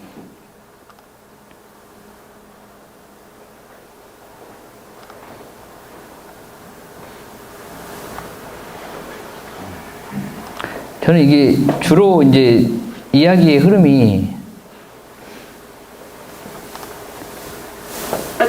순직 사고를 기점으로 해서 이 문제를 발견을 하고 있습니다. 계속 보시면은 순직 사고부터 모든 문제가 출발을 해요. 이것도 마찬가지. 어제 경기도의 한 농가 창고에 불이 났다는 신고에 소방관들이 출동했는데 불을 끄려고 좁은 비포장 농로로 들어선 소방차가 도랑 아래로 굴러떨어지면서 30대 소방관 한 명이 순직했습니다. 박재현 기자가 보도합니다.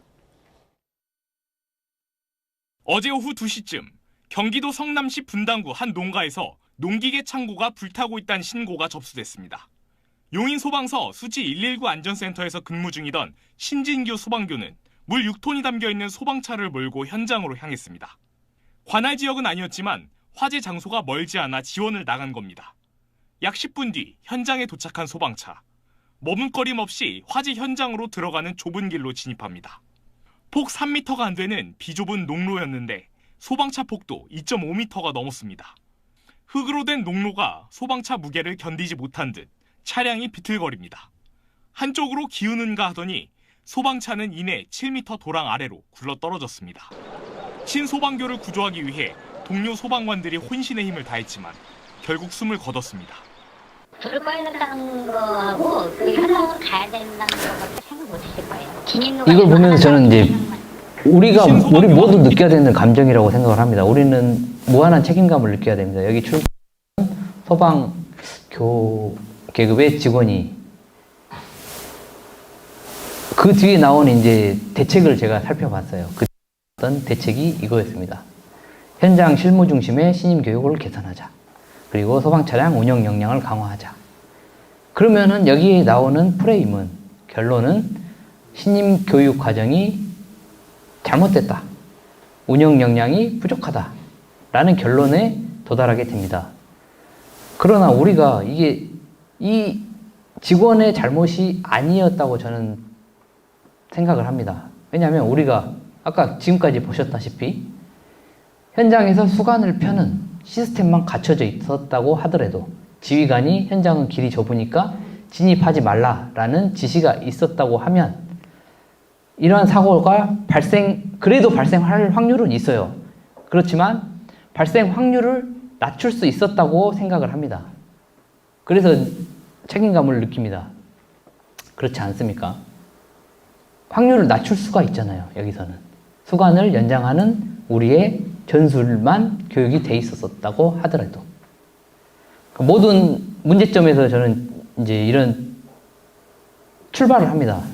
이게 왜 발생했을까? 그럼 다음 일이 발생하지 않으려면 무엇을 해야 할까? 라고 생각을 많이 하죠. 그래서 설명을 간단하게 드려봤습니다. 고가차 사용법인데요. 이거는 조금 임무 지시를 아직 덜 했군요. 네. 임무는 이제 받아서 움직여야 된다. 현장에서 반드시 그런 공감대, 표준이 있어야 한다라는 말씀을 드린 거고요. 그러니까 외국 사람들은 어떻게 하고 있나? 대기하고 있죠. 이걸 보면서 이제 소방관님들께서 분개하셨던 적이 있었습니다. 아니 지금 시민들과 언론이 보고 있는데 소방관들이 놀고 있다고 하면은 뭐라고 하겠습니까? 라고 많이 하셨죠. 그때도 이렇게 말씀드려야죠. 우리의 전략과 전술을 수행하기 위해 지휘관 임무 지시를 대기 중이다. 자, 현장 지휘관이고 치프가 옆에 있습니다. 네, 현장을 가장 잘 아는 분이 브리핑을 하죠. 그러니까 대형 사고가 나면 출동 과정에서 모든 플롯이 머릿속에 그려져야 됩니다. 내가 뭘 할 것이고 뭘 지시를 할 것이고 다수 사상자가 발생했을 때 그 수습은 어떻게 할 것이며 브리핑은 어떻게 할 것이다 까지 있어야 됩니다. 시간 있으면 브리핑도 설명드릴 텐데. 자, 고가차 사용법하고 이 커맨더 보이죠? 커맨더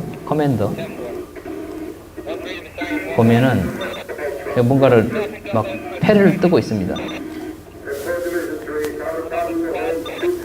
그러니까 이거를 말씀드리는 거는 뭐 이렇게 커맨드 판을 펴놓고 웹패드를 펴서 이렇게 뭐 패를 띄더라 아니고 이 지휘관이 내가 어디에 어떤 장비, 어떤 인력을 투입했는지를 파악을 하는 문화가 있다를 말씀을 드리는 겁니다.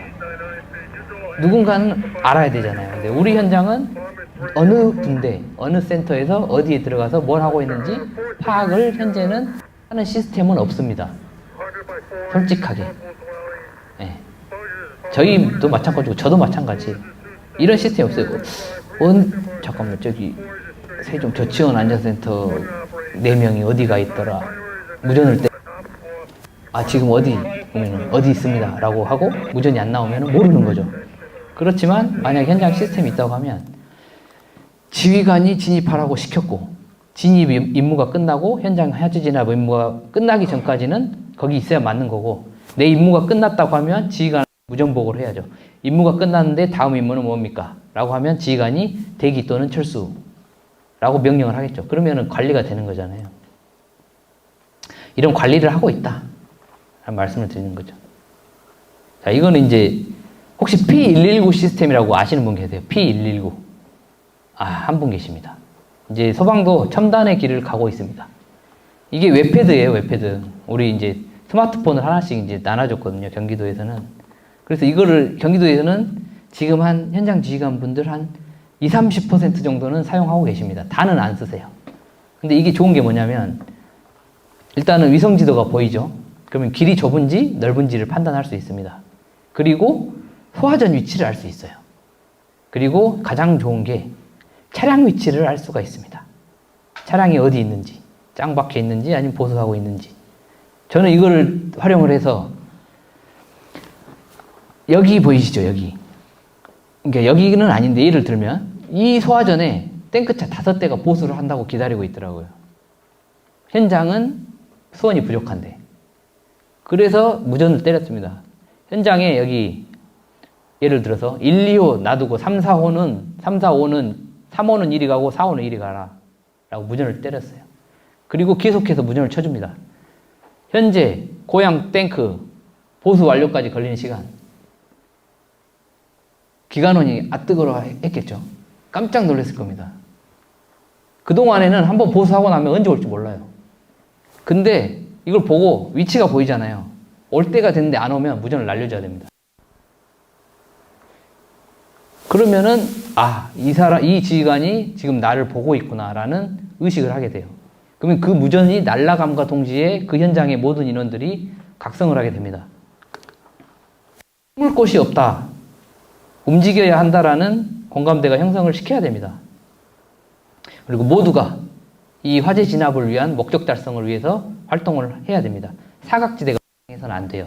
내가 그 사각으로 들어가려고 노력해서도 안 됩니다. 그런 문화가 필요한 거죠. 왜 이런 제가 생각을 하냐면 고향 조유소 때 680명이 왔는데 현장에서 내 눈으로 목격한 소방관은 50명이 채 안 됐습니다. 밥이 680인분이 와도 680인분 밥은 다 없어집니다. 현장에서 활동하는 직원은 50명이 전부예요. 그래서 자원관리가 그토록 소중하구나, 중요하구나, 자원관리를 못하는 건 지휘부의 책임이구나 라는 걸, 시스템이 없는 현장이구나라는 걸 깨달았습니다. 그래서 시스템을 갖추는 게 먼저다. 임무가 없으면 움직이지 않는 게 당연한 거고 그 직원들이 움직이지 않는 것도 당연한 일이었다. 왜냐하면 지휘부의 지시가 없었으니까. 당연한 결과죠. 그래서 그런 체계를 잡아보자라는 얘기를 지금 동안 하고 있는 겁니다. 그리고 이런 내용들이 다 들어가요. 광탄 펌프 기소 보고 목소리 이렇게 다 얘기를 하고, 여기 도면도 이제 지휘센터에서 보내줘요. 그러면 도면을 이 웹패드에서 볼 수 있죠. 그리고 제가 고양 소방서에서 근무하면서 한 가지 더 했던 게 뭐냐면, 신고가 들어오면 다시 전화를 제가 겁니다. 무슨 전화를 걸까요? 어떤 전화를 제가 다시 걸었을까요? 혹시 예상이 되시는 분? 화상전화를 걸었습니다. 영상통화. 영상통화를 걸어서 왜 걸었을까요? 왜? 맞습니다. 현장에 가시면서 보면 그 현장을 보면서 가는 것과 안 보고 가는 거랑은 엄청난 차이가 있죠.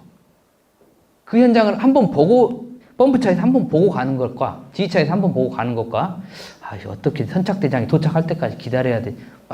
뒷착 보고 안 하고 지금 뭐 하고 있지? 라고 기다리시잖아요, 솔직히. 근데 그 과정을 생략할 수 있고 내가 그 현장을 정확히 판단할 수가 있습니다. 연기 기둥이 이 정도면은 차량 몇 대를 동원해야 되고, 지금 거기 위치를 보니까 확산 가능성은 없네. 그럼 이 정도만 기발시켜도 되겠네? 라는 판단이 됩니다. 되겠죠? 네, 되겠죠? 그런 거를 좀 창의력을 발휘해서 현장에 좀 전파를 했으면 좋겠어요. 저는 이 이야기를 상황실 단계부터 해보자라는 말을 합니다. 상황실 직원이 좀 더 창의력을 발휘한다면 통화만 듣지 말고 통화 받으면서 끊고 제가 화상 통화를 걸게요. 화면 좀 보여주세요. 라고만 하면 그 현장을 캡처해가지고 여기다 띄워줄 수 있거든요. 그건 아직까지는 안 되더라고요. 그거를 하면은 굉장히 우리 현장 활동하는 사람들의 입장으로서는 엄청난 도움이 된다라는 말씀을 드리는 겁니다. 그리고 좋은 게 이제 차량, 어느 차량이 나왔다. 그리고 차량 정리를 할 때 그 상황실에다 무전을 안 쳐도 된다.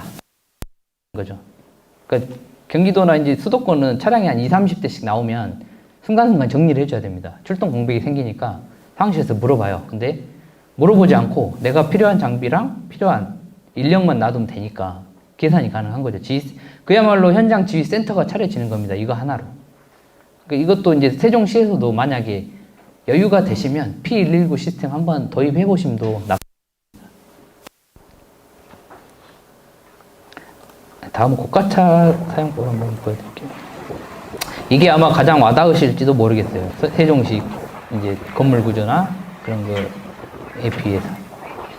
자, 그동안에 우리 고가차는 주로 이제 머릿속에 떠올렸던 게 뭐냐면 아파트에 요구조자가 매달려 있을 때 우리 고가차를 올려서 구조를 한다.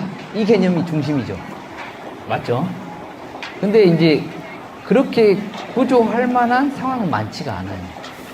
거의 그 고가차를 도입한 이래 내용연수 7년이 지난 시점 이래 한두 번 있었던 걸 겁니다. 아닌가요? 고가차 기관원 누구 데려다가 혹시 매달려 있는 요구조자 구조해 본 적이 있냐라고 했을 때 거의 없을 겁니다. 그랬을 때 우리 활용을 굳이가 아니고 다양하게 쓸 수 있다. 다양하게 쓸 수 있다. 이렇게 고층 화재가 났을 때 방수를 할 수도 있다. 고층 화재가 났을 때 방수를 할 수 있는 이점은 뭐가 있을까요? 이렇게 고가차를 펴서 쐈을 때 얻을 수 있는 이점 뭐가 있을까요? 정확히 때릴 수 있겠죠. 그리고 수원 손실량이 많이 없습니다. 그리고 여기는 보시다시피 아시바 파이프가 아직 콘크리트 양생이 덜 돼서 무너질 수도 있을 것 같아요. 진입하기는 조금 어렵지 않습니다. 그리고 보기에 외부에서 주수를 하더라도 진압은 충분히 가능할 것 같다는 판단이 나옵니다. 그리고 여기도 보시다시피 한쪽에서 미니까 다른 쪽에서 잘라주는 기본적인 전술을 시연을 하고 있죠. 자, 세종시에서도 아마 이런 일이 발생을 할 수 있을 것 같아요. 고층 건물이니까. 한 층에서 발화가 된 게 3개 층을 태웠습니다. 그리고 여기 계시는 분은 지금 패닉에 빠지셨어요. 방수를 여기다 하고 계십니다. 지금 이 불이 맞아가지고 난간이 힘이 없어요. 불 한번 맞으면 이게 난간 추락합니다. 이렇게 하시면 안 되죠.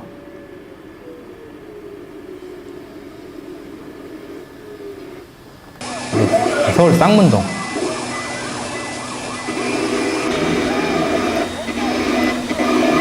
화재가 나고 있고 고가차를 펴서 된다고 말해야 됩니다. 여기도 쌍문동 밤중이라 오래된 아파트고 아마 도로가가 차량들로 가득 메웠을 거예요. 그렇지만 고가차는 전개를 시켰습니다. 그래서 가장 효율적인 방수포를 때렸어요. 잘 껐습니다. 그리고 현장이 잘 관리 체계적으로 할 수 있죠. 현장 지휘소가 체계적으로 차려져 있고 통제단도 적절히 설치가 됐습니다.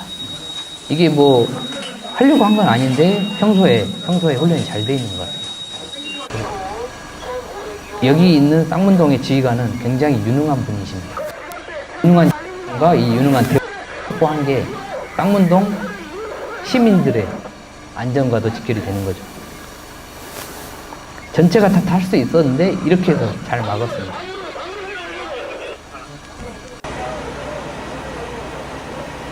자, 이제 고가차 또 활용법을 좀.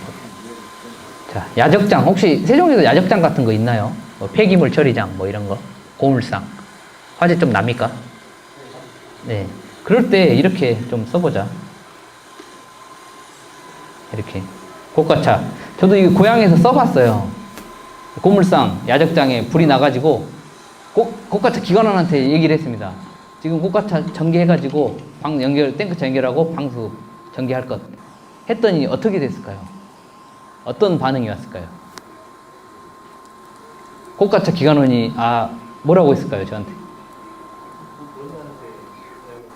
왜 고가차를 피냐요? 왜? 고가차를 왜 펴요? 라고 하더라고요. 그래서 저는 그 직원이 잘못했다는 게 아닙니다. 그 직원은 잘못한 게 1도 없어요. 왜냐하면 이렇게 끄는 걸 본 적이 없거든요. 이걸 배운 적이 없어요. 우리 선배들도 말해준 적이 없고 어디 교육받으면서도 해준 적이 없었던 거예요.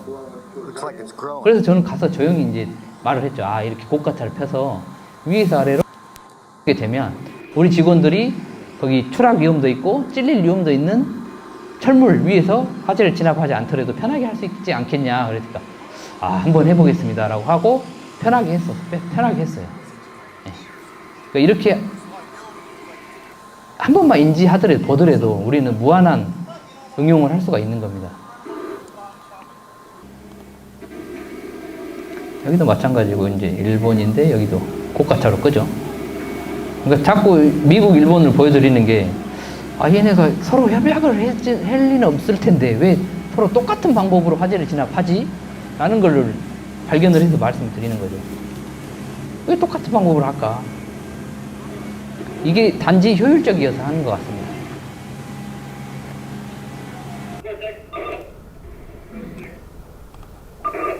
여기도 마찬가지.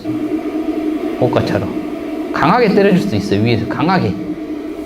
물은 위에서 아래로 흐르지 않습니까? 낙수 효과도 있고 강하게 때려줄 수도 있는 거죠. 그래서 야적장 화재가 나면 이렇게 이 집게차는 어느 야적장에나 다 있거든요. 그래서 써봄직하다. 아마 여기 계신 분들은 오늘 이걸 봤으니까 반드시 쓰실 것 같습니다. 그리고 공장 이렇게 여기 좀 진입하기 그렇잖아요. 그래서 가능하다면 이런 조건이 된다면 이렇게 고가차를 활용해 볼 수도 있겠다. 이렇게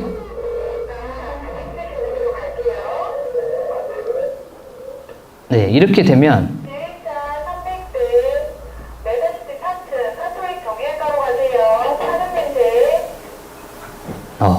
화재가 발생했군요. 이렇게 하면 일단 4곳으로 가뒀죠. 앞뒤로 4곳으로 가둬서 물을 뿌려주고 있습니다.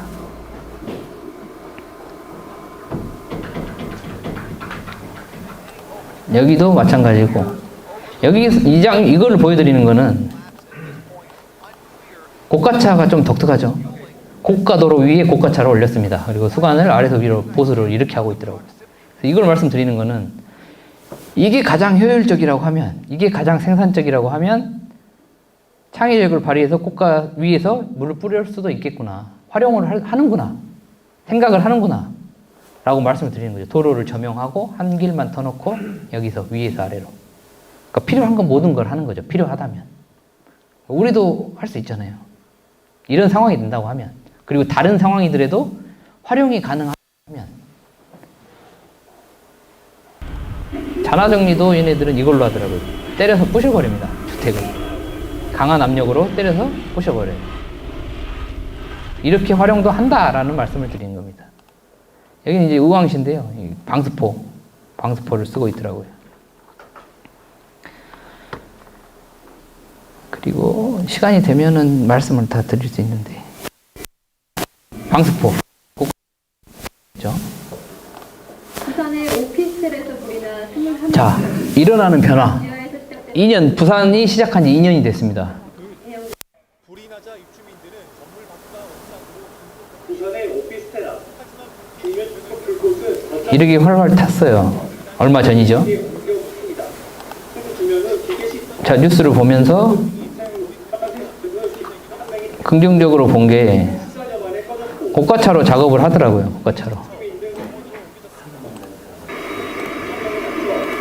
고가차로 작업을 하고, 여기는 광주입니다. 광주 현장에서도, 광주도 지휘관분들 많이 했고, 이제 중앙에 이제 광주 분들이 들어오시거든요. 그러면은 고가 방수를 하더라.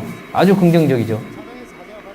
이게 배치를 하고 방수를 하고 있다는 사실 자체를 저는 아주 긍정적인 시그널로 판단합니다. 어제 울산에서 화재를 이런 말씀을 드리는 이유가 나오죠. 가까스로 건물에서 뛰어내려서 탈출했다는 소식을 전해드렸죠. 화상을 입어서 치료를 받던 29살 노명래 소방사가 안타깝게도 오늘 운명을 달리했습니다. 쿠팡 화재 현장에서 고 김동식 대장이 숨진 지 불과 10여일 만에 또 한 명의 구조대원을 떠나보내게 됐습니다. 저희가 어제 화재 당시 영상을 입수했는데 열악한 상황 속에서도 최선을 다하는 소방관들의 헌신을 보여드리기 위해서 이 영상을 공개하기로 했습니다. 김문희 기자의 보도 보시겠습니다. 시뻘건 불길이 걷잡을 수 없이 뿜어져 나옵니다. 구조대원 5명은 또다시 불이 난 건물로 진입했습니다. 잠시 뒤 3층 미용실에서 헤어스프레이 통이 폭발한 듯 불길은 다시 거세졌습니다. 유리창을 깨고 몸을 반쯤 내민 구조대원들이 급히 도움을 요청합니다. 1층에 있던 동료들은 연신 물을 쏘며 뛰어내리라 다급히 손짓합니다. 서둘러 사다리를 펴고 바닥에는 에어매트를 깔았습니다.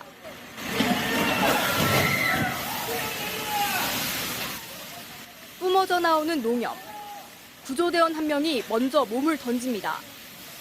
3층 높이에서 떨어지면서 헬멧은 벗겨지고 온몸으로 충격을 받아야 했습니다. 또 한 명이 자의를 잡고 뛰어내립니다. 작은 간판을 딛고 충격을 줄이고 등으로 떨어집니다. 매트 끝자락으로 떨어지자 다른 구조대원이 간신히 잡아줍니다. 이제는 한 치 앞도 보이지 않는 상황. 남아있는 구조대원들은 마지막 힘을 다해 몸을 던집니다. 구조대원들은 아직 건물에 사람들이 남아있다는 말을 듣고 다시 불 속으로 뛰어들었습니다.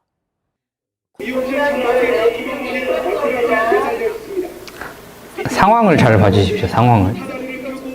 주변 상황을 잘 봐주세요. 우리는 항상 그 사건에 집중해서 사건만 봅니다.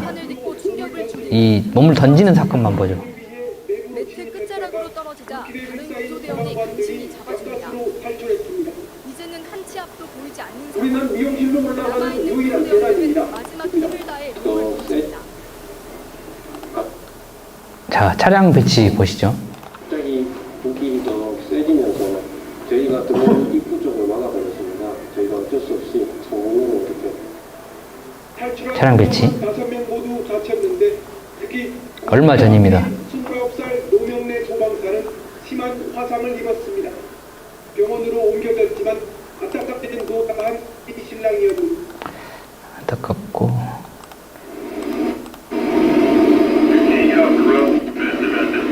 자, 고가차.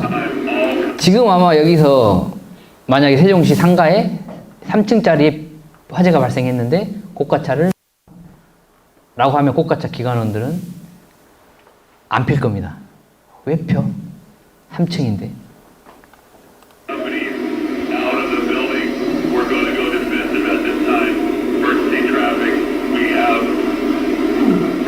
자, 소방관이 옥상에서 작업을 하다가 불길이 거세지죠. 단층인데 고가차로 탈출을 합니다. 다행히 탈출을 한 거죠. 고가차를 그냥 펴놓습니다. 펴놔요. 쓰고 나서는 그리고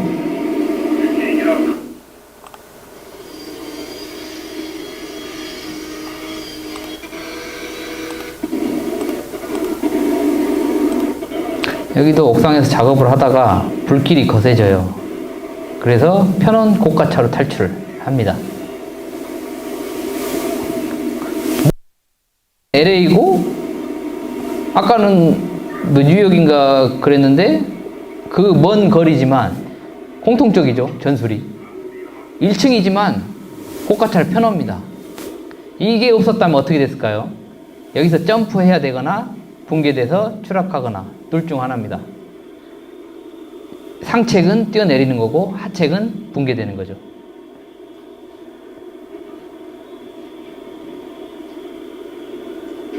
다행히 모두가 탈출하죠. 한 6명, 7명을 살렸습니다. 고가차를 펴놓음으로 인하여. 추라가 세잖아요. 예. 이 상황에서 방법은 이게 없었다. 되거나 붕괴되거나. 자, 과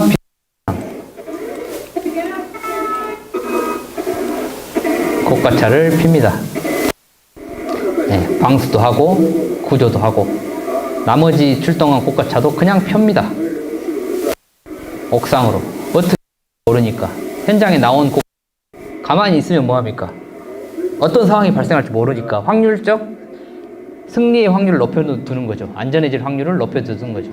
수치로 표현하면 안전해질 확률에 플러스 10의 아이템을 장착한 거죠.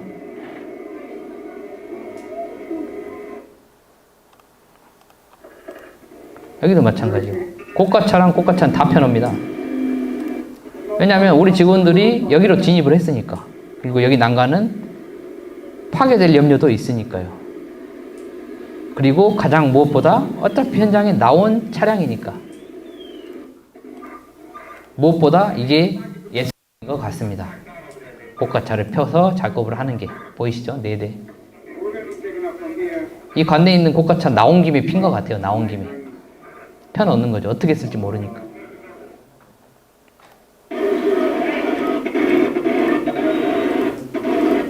여기도 마찬가지로 탈출을 하죠. 여기는 일본인데 일본도 마찬가지죠. 이 말씀을 왜 드리냐면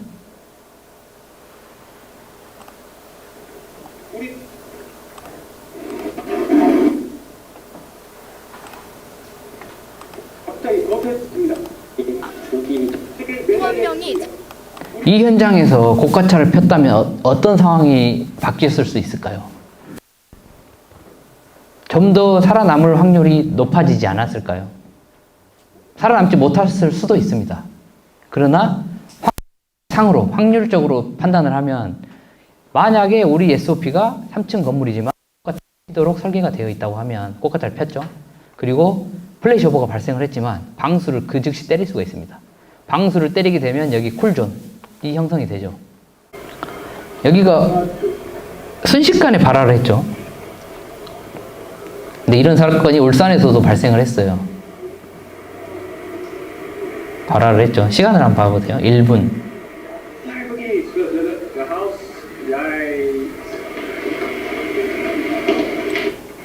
1분 20초. 1분 20초 만에 이제 타고 올라갑니다.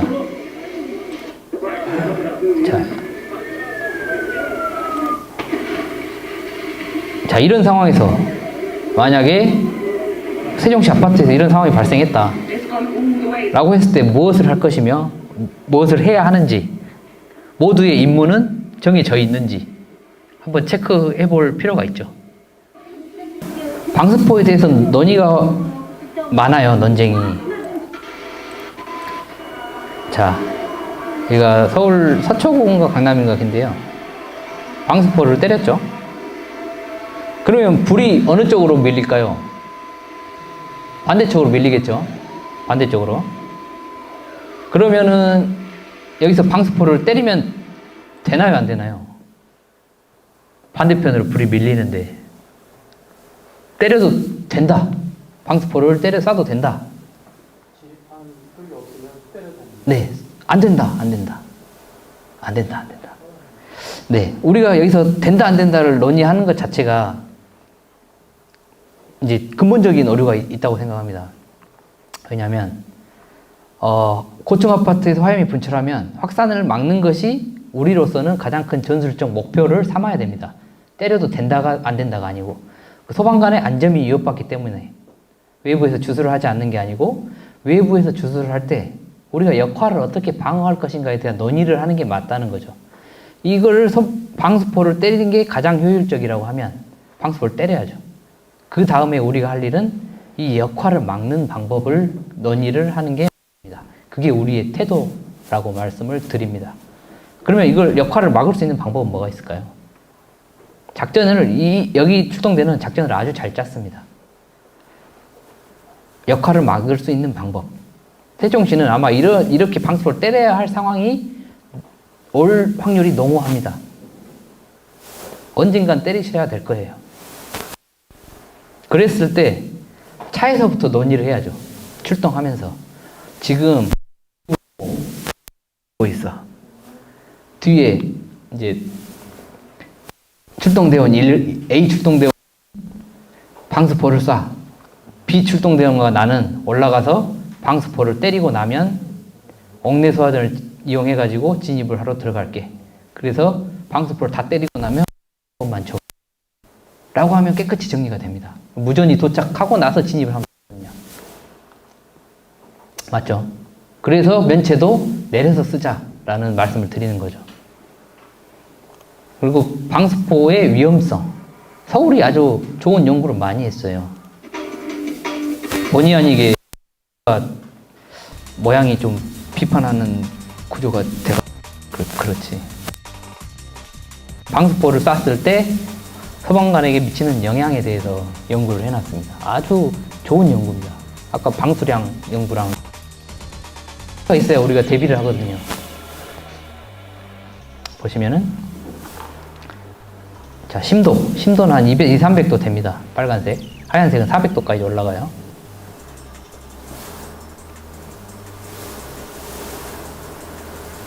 자, 200도의 앞면 거의 3도 이상의 3도 화상 정도 입을 거라고 판단이 됩니다.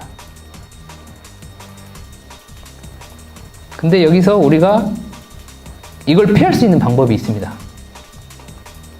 이걸 피할 수 있는 방법 혹시 아시는 분? 네? 닫으면 된다. 네, 또 있습니다. 방호주수. 네, 또 편하게 이 역할을 피할 수 있는. 아, 정답입니다. 네, 자세를 낮춰. 또 있습니다. 벽 뒤로 숨는다. 벽 뒤에 앉아 있는다가 기본이죠. 자, 이건 이제 도어 컨트롤이라고 하는 이제 훈련 장면인데요. 평소에 이 미국 소방관들은 여기가 이제 재건축이나 이런 철거 현장 같아요. 갔더니 출하가 되니까 문 앞에 서 있을 이유가 없죠. 벽 뒤에서 앉아서 기초 중에 기초죠. 분출을 합니다. 분출을 해서 화세가 지금 수세보다 너무 센데 여기서 물을 뿌려봐야 소용이 없겠어 라고 판단을 하고 다시 닫아버리죠. 공기량을 조절하는 겁니다. 그리고 나서 좀 놀라웠던 게 뭐냐면 이 틈으로 관창을 던져버리고 문으로 관창을 잡아버리더라고요. 이거 가능하죠, 우리도. 화세가 셌을 때. 그러니까 이런 창의적인 생각을 하더라. 이런 좀 변형을 주더라. 응용을 하더라라는 말씀을 드리고 싶은 겁니다. 우리 한국인의 정특은 응용력이거든요, 응용력. 하나를 받아들이면 10가지가 나올 수 있습니다. 우리 소방관들은 더더욱 제주도 좋고 그런 거 보면 10가지, 100가지 정도 나올 수 있습니다. 이게 도어 컨트롤이다. 그리고 무인 방수포. 세종시는 적용을 할 수 있는 데가 있을지 모르겠지만 뭐 이런 현장에서 잡지 말고 뭐 이렇게 써보자. 조유소에서. 그리고 추가로 설명드릴게. 이거를 이제 마지막으로 하고 끝내도록 하겠습니다. 30분에 이제 마치기로 했거든요. 그래서 하고 최대한 빨리 하고 구급차까지 한번 해볼게요. 구급차는 제가 꼭 말씀을 드리고 싶어가지고 이거는 꼭 해야 되겠습니다. 진짜. 구급차인데요. 이게 구급차에 대한 우리 관심이 조금 부족한데 저는 관심을 좀 가져줬으면 좋겠어요. 화재도 하고 있지만 이거는 이제 전국에 좀 전파하고 싶은 욕심이 있습니다. 안타까운 사고 소식입니다. 유기견 신고를 받고 출동한 여성 소방관과 여성 소방교육생 등 3명이 교통사고로 숨졌습니다. 25톤 트럭이 소방펌프 차량을 덮치면서 발생한 참변입니다. 보도에 최장수 기자입니다. 25톤 트럭 앞부분이 너덜너덜하게 부서져 있습니다. 트럭에 들어받친 소방펌프 차량은 뒷부분 전체가 종이장처럼 심하게 구겨져 있습니다. 이거 기억하시나요? 이거. 소방부퍼 차량을 아시죠? 25톤 트럭이 들이받은 것은 도로 위를 다니는 개 구조를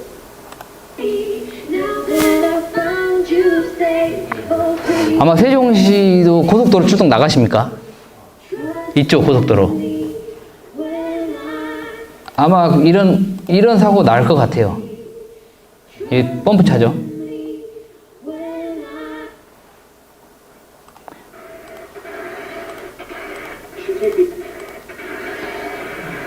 순식간입니다. 고속도로는 순식간이에요.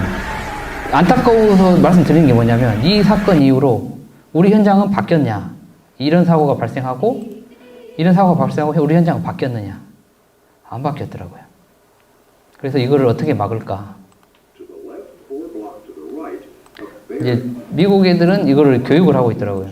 사고가 났을 때 두 대. 한 대 가지 말고 펌프 탱크 2대 가자. 그리고 구급차는 여기 안전지대 세이프 존으로 가자. 비스듬히 되자. 비스듬히. 밀리잖아요. 절대 고속도로에서 믿을 수 없는 게 트럭입니다. 졸아요. 딴짓 합니다. 한 대 밀립니다, 이거. 그래서 2대까지. 어차피 나가는 거 펌프 탱크 같이 나가자. 구조대 차량 한 대만 내보내지 말자. 이건 트래픽 브레이크라고 하는데요. 이건 우리가 도입했어야죠. 우리가 요청했어야죠. 네. 서해대교 이런 데는 좀 많이 위험하거든요. 안개 꼈다거나 큰 사고로 번질 수 있습니다. 여기도 마찬가지로 트래픽 브레이크 이렇게 하더라. 네, 도로를 점용하더라. 이거는 이제 그동안의 의견을 취합해서 정책으로 활용했으면 좋겠다라고 한 겁니다. 30, 50 수정이 안 됐네요. 이게 소방 명반, 경반 하면서 이게 여론조사를 했습니다. 그랬더니 나왔던 결론이 2대를 지그재그로 대고 여기를 100m 간격으로 하자. 지금 이게 안 되는데 100m 간격으로 해서 안전지대를 확보를 하자. 그 다음에 여기 구급차가 수습을 해야지. 고속도로에 구급차 한 대만 내보내는 것은 굉장히 위험한 발상이다. 구조대 차량 한 대만 보내는 것은 굉장히 위험한 발상이다. 라는 말씀을 드립니다. 그래서 세종시도 가능하다고 하면 꼭 2대 이상 내보내 주시길 바랍니다. 우리 대원 우리가 보호해야죠. 상황실 단계에서부터 꼭 부탁드리겠습니다. 그리고 샌드위치 패널에서는 꼭 말씀드리고 싶은 것만 말씀드릴게요. 그 배연이라는 개념, 잠깐만요. 아까 구급차 고속도로 거의 한번 잠깐만요. 네, 잠시만요. 그림 그리는 순간 30m 50. 네. 의견 있으시면, 네, 여기 있습니다. 차 앞면을 중앙선 반대쪽으로 대고 소리를 오른쪽으로 대야 되지 않을까요? 그래도 좋습니다. 맞습니다. 이 방향 자체를 지그재그 방향을 바꾸자는 말씀이시죠? 맞습니다. 그게 더 좋을 것 같아요. 그리고 간격은 일단은 100m로 합의를 봤는데 의견을 들어서 그 이상 돼도 문제는 없을 것 같아요. 100m 이상 돼도. 근데 이렇게 되는 인지가 있다, 이렇게 하고 있다가 중요하죠. 그리고 한 개만 더 이것만 좀 보여드릴게요.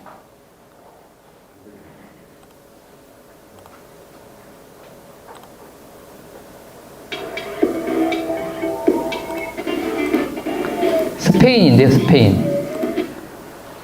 제가 한번 읽어보겠습니다. 공영 및 사설 긴급 차량이 해당 업무를 수행하는 경우 이외의 차량 및 도로 이용자보다 우선권을 가진다. 더불어 제한속도 이상으로 주행할 수 있으며 교통법규를 채널을 지키지 않아도 된다. 지키지 않아도 된답니다. 우리는 지금 법이 어떻게 되어 있나요? 사고 나면 긴급 차량이 돼야 되잖아요. 위반했을 때.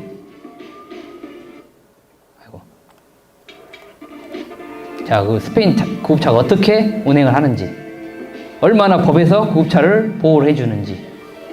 자, 이 차량에 가드를 해주죠. 가드. 아예 사고 발생 가능성조차 막아버립니다. 위급 상황이니까요. 구급 차량에게는 중앙선이 없어요. 그리고 중앙선을 침범했는데 마주오는 차량과 부딪혔다. 마주오는 차량의 운전자는 면허 취소입니다. 구급차가 정지 신호에 멈춰 있다. 사이렌을 켰는데 멈춰 있다. 이게 더 이상한 겁니다. 여기 이 나라에서는 생명의 존중이 있는 거죠. 여기 타서 CPR 대상자가 될 수도 있으니까.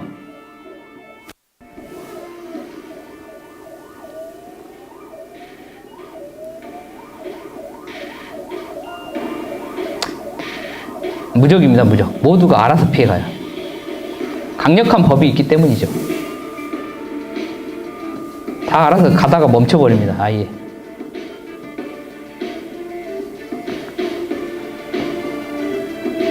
이렇게 피해야만 한다. 피할 수 있다. 피해준다. 이게 아니고 피해야만 한다. 피하지 않으면 구급차는 사법 처리를 할 수 있습니다. 면허 취소.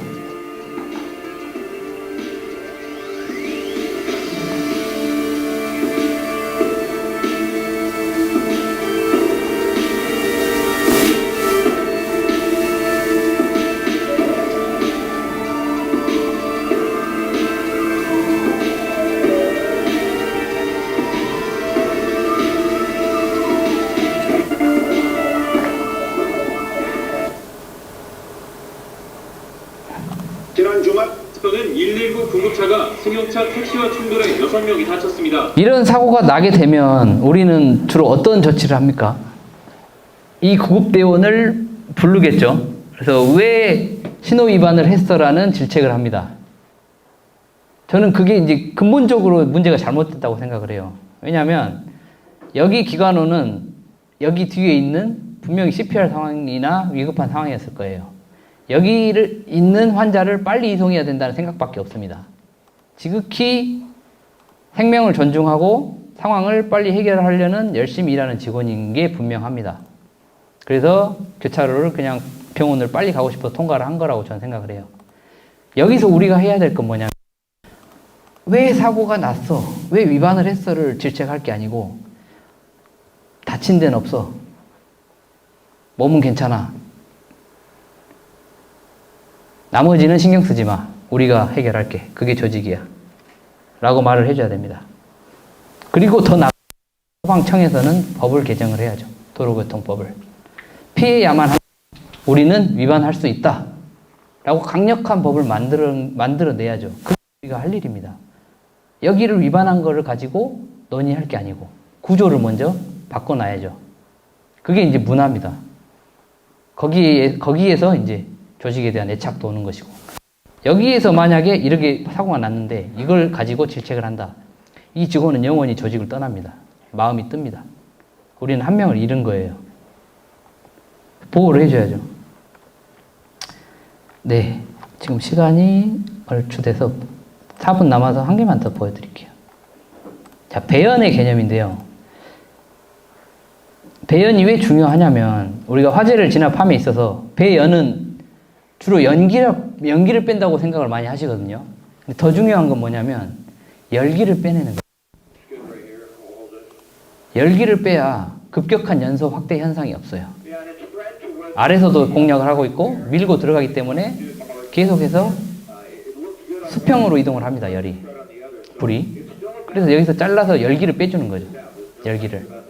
그래서 서두에도 말씀했다시피 한쪽에서 밀면 반대쪽에서 분명히 잘라줘야 된다. 전술적 개념이 분명히 있습니다. 그럼 여기 현장만 그렇냐?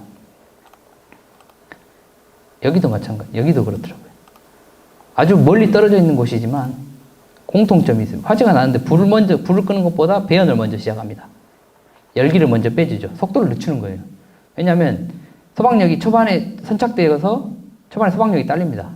그래서 이 출동대는 배연을 먼저 하겠다라는 무전을 날린 것 같아요. 그래서 지붕을 굉장히 많이 쪼개죠. 1차 방어선을 쳤습니다. 근데 역시나 불이 밀려서 확대가 됩니다. 1차 방어선에 또 잘라주죠. 판단을 아주 잘한 거죠. 그리고 2차 방어선까지 쳐가지고 열기를 계속 빼줍니다. 속도가 느려졌죠. 확산 속도가. 이게 배연. 저는 이제 용어를 바꿨으면 좋겠어요. 배연과 열을 구별을 우리가 구별을 해줬으면 좋겠습니다. 그리고 여기 이제 샌드위치 패널이죠. 여기 올라가서 이걸 봤으니까 올라가서 여기를 쪼개야 된다. 라고 이 논리회로를 돌리시면 곤란합니다. 예, 큰일 납니다. 그래서 뭐 이런 무인파괴 방수차라든지 이런 게 있으면 활용하자. 있으면 이렇게 쪼개버릴 수 있고요. 샌드위치 패널은 그냥 밀어버리면 되거든요. 그리고 또 다른 차량은 이런 현장이 많아요. 이런 현장이 물류창고. 아마 세종시도 계속 생길 겁니다. 도시가 커가면 물류가 필요하기 때문에 물류창고는 계속 생길 거예요. 그럼 이런 사고가 났을 때 어떻게 우리가 대응할 건가? 시뮬레이션을 해봐야 되잖아요. 국방 물류센터. 여기가 이제 7시 정도. 그리고 여기가 한 2시? 그리고 여기가 3시 정도. 이 3시간을 말씀드리는 거는 출하 상태를 말씀드리는 거예요. 출하가 별로 없죠. 네, 출하가 전혀 없었어요. 열이 축적되다 보니 이렇게 이제 일시적인 플래시오버가 발생했던 현장이죠. 여긴 다 가연물이거든요. 그러면 여기서 필요했던 거는 배열입니다. 배열. 최대한 열어줘야 돼요. 건물을. 최대한 열어줘야 됐어요.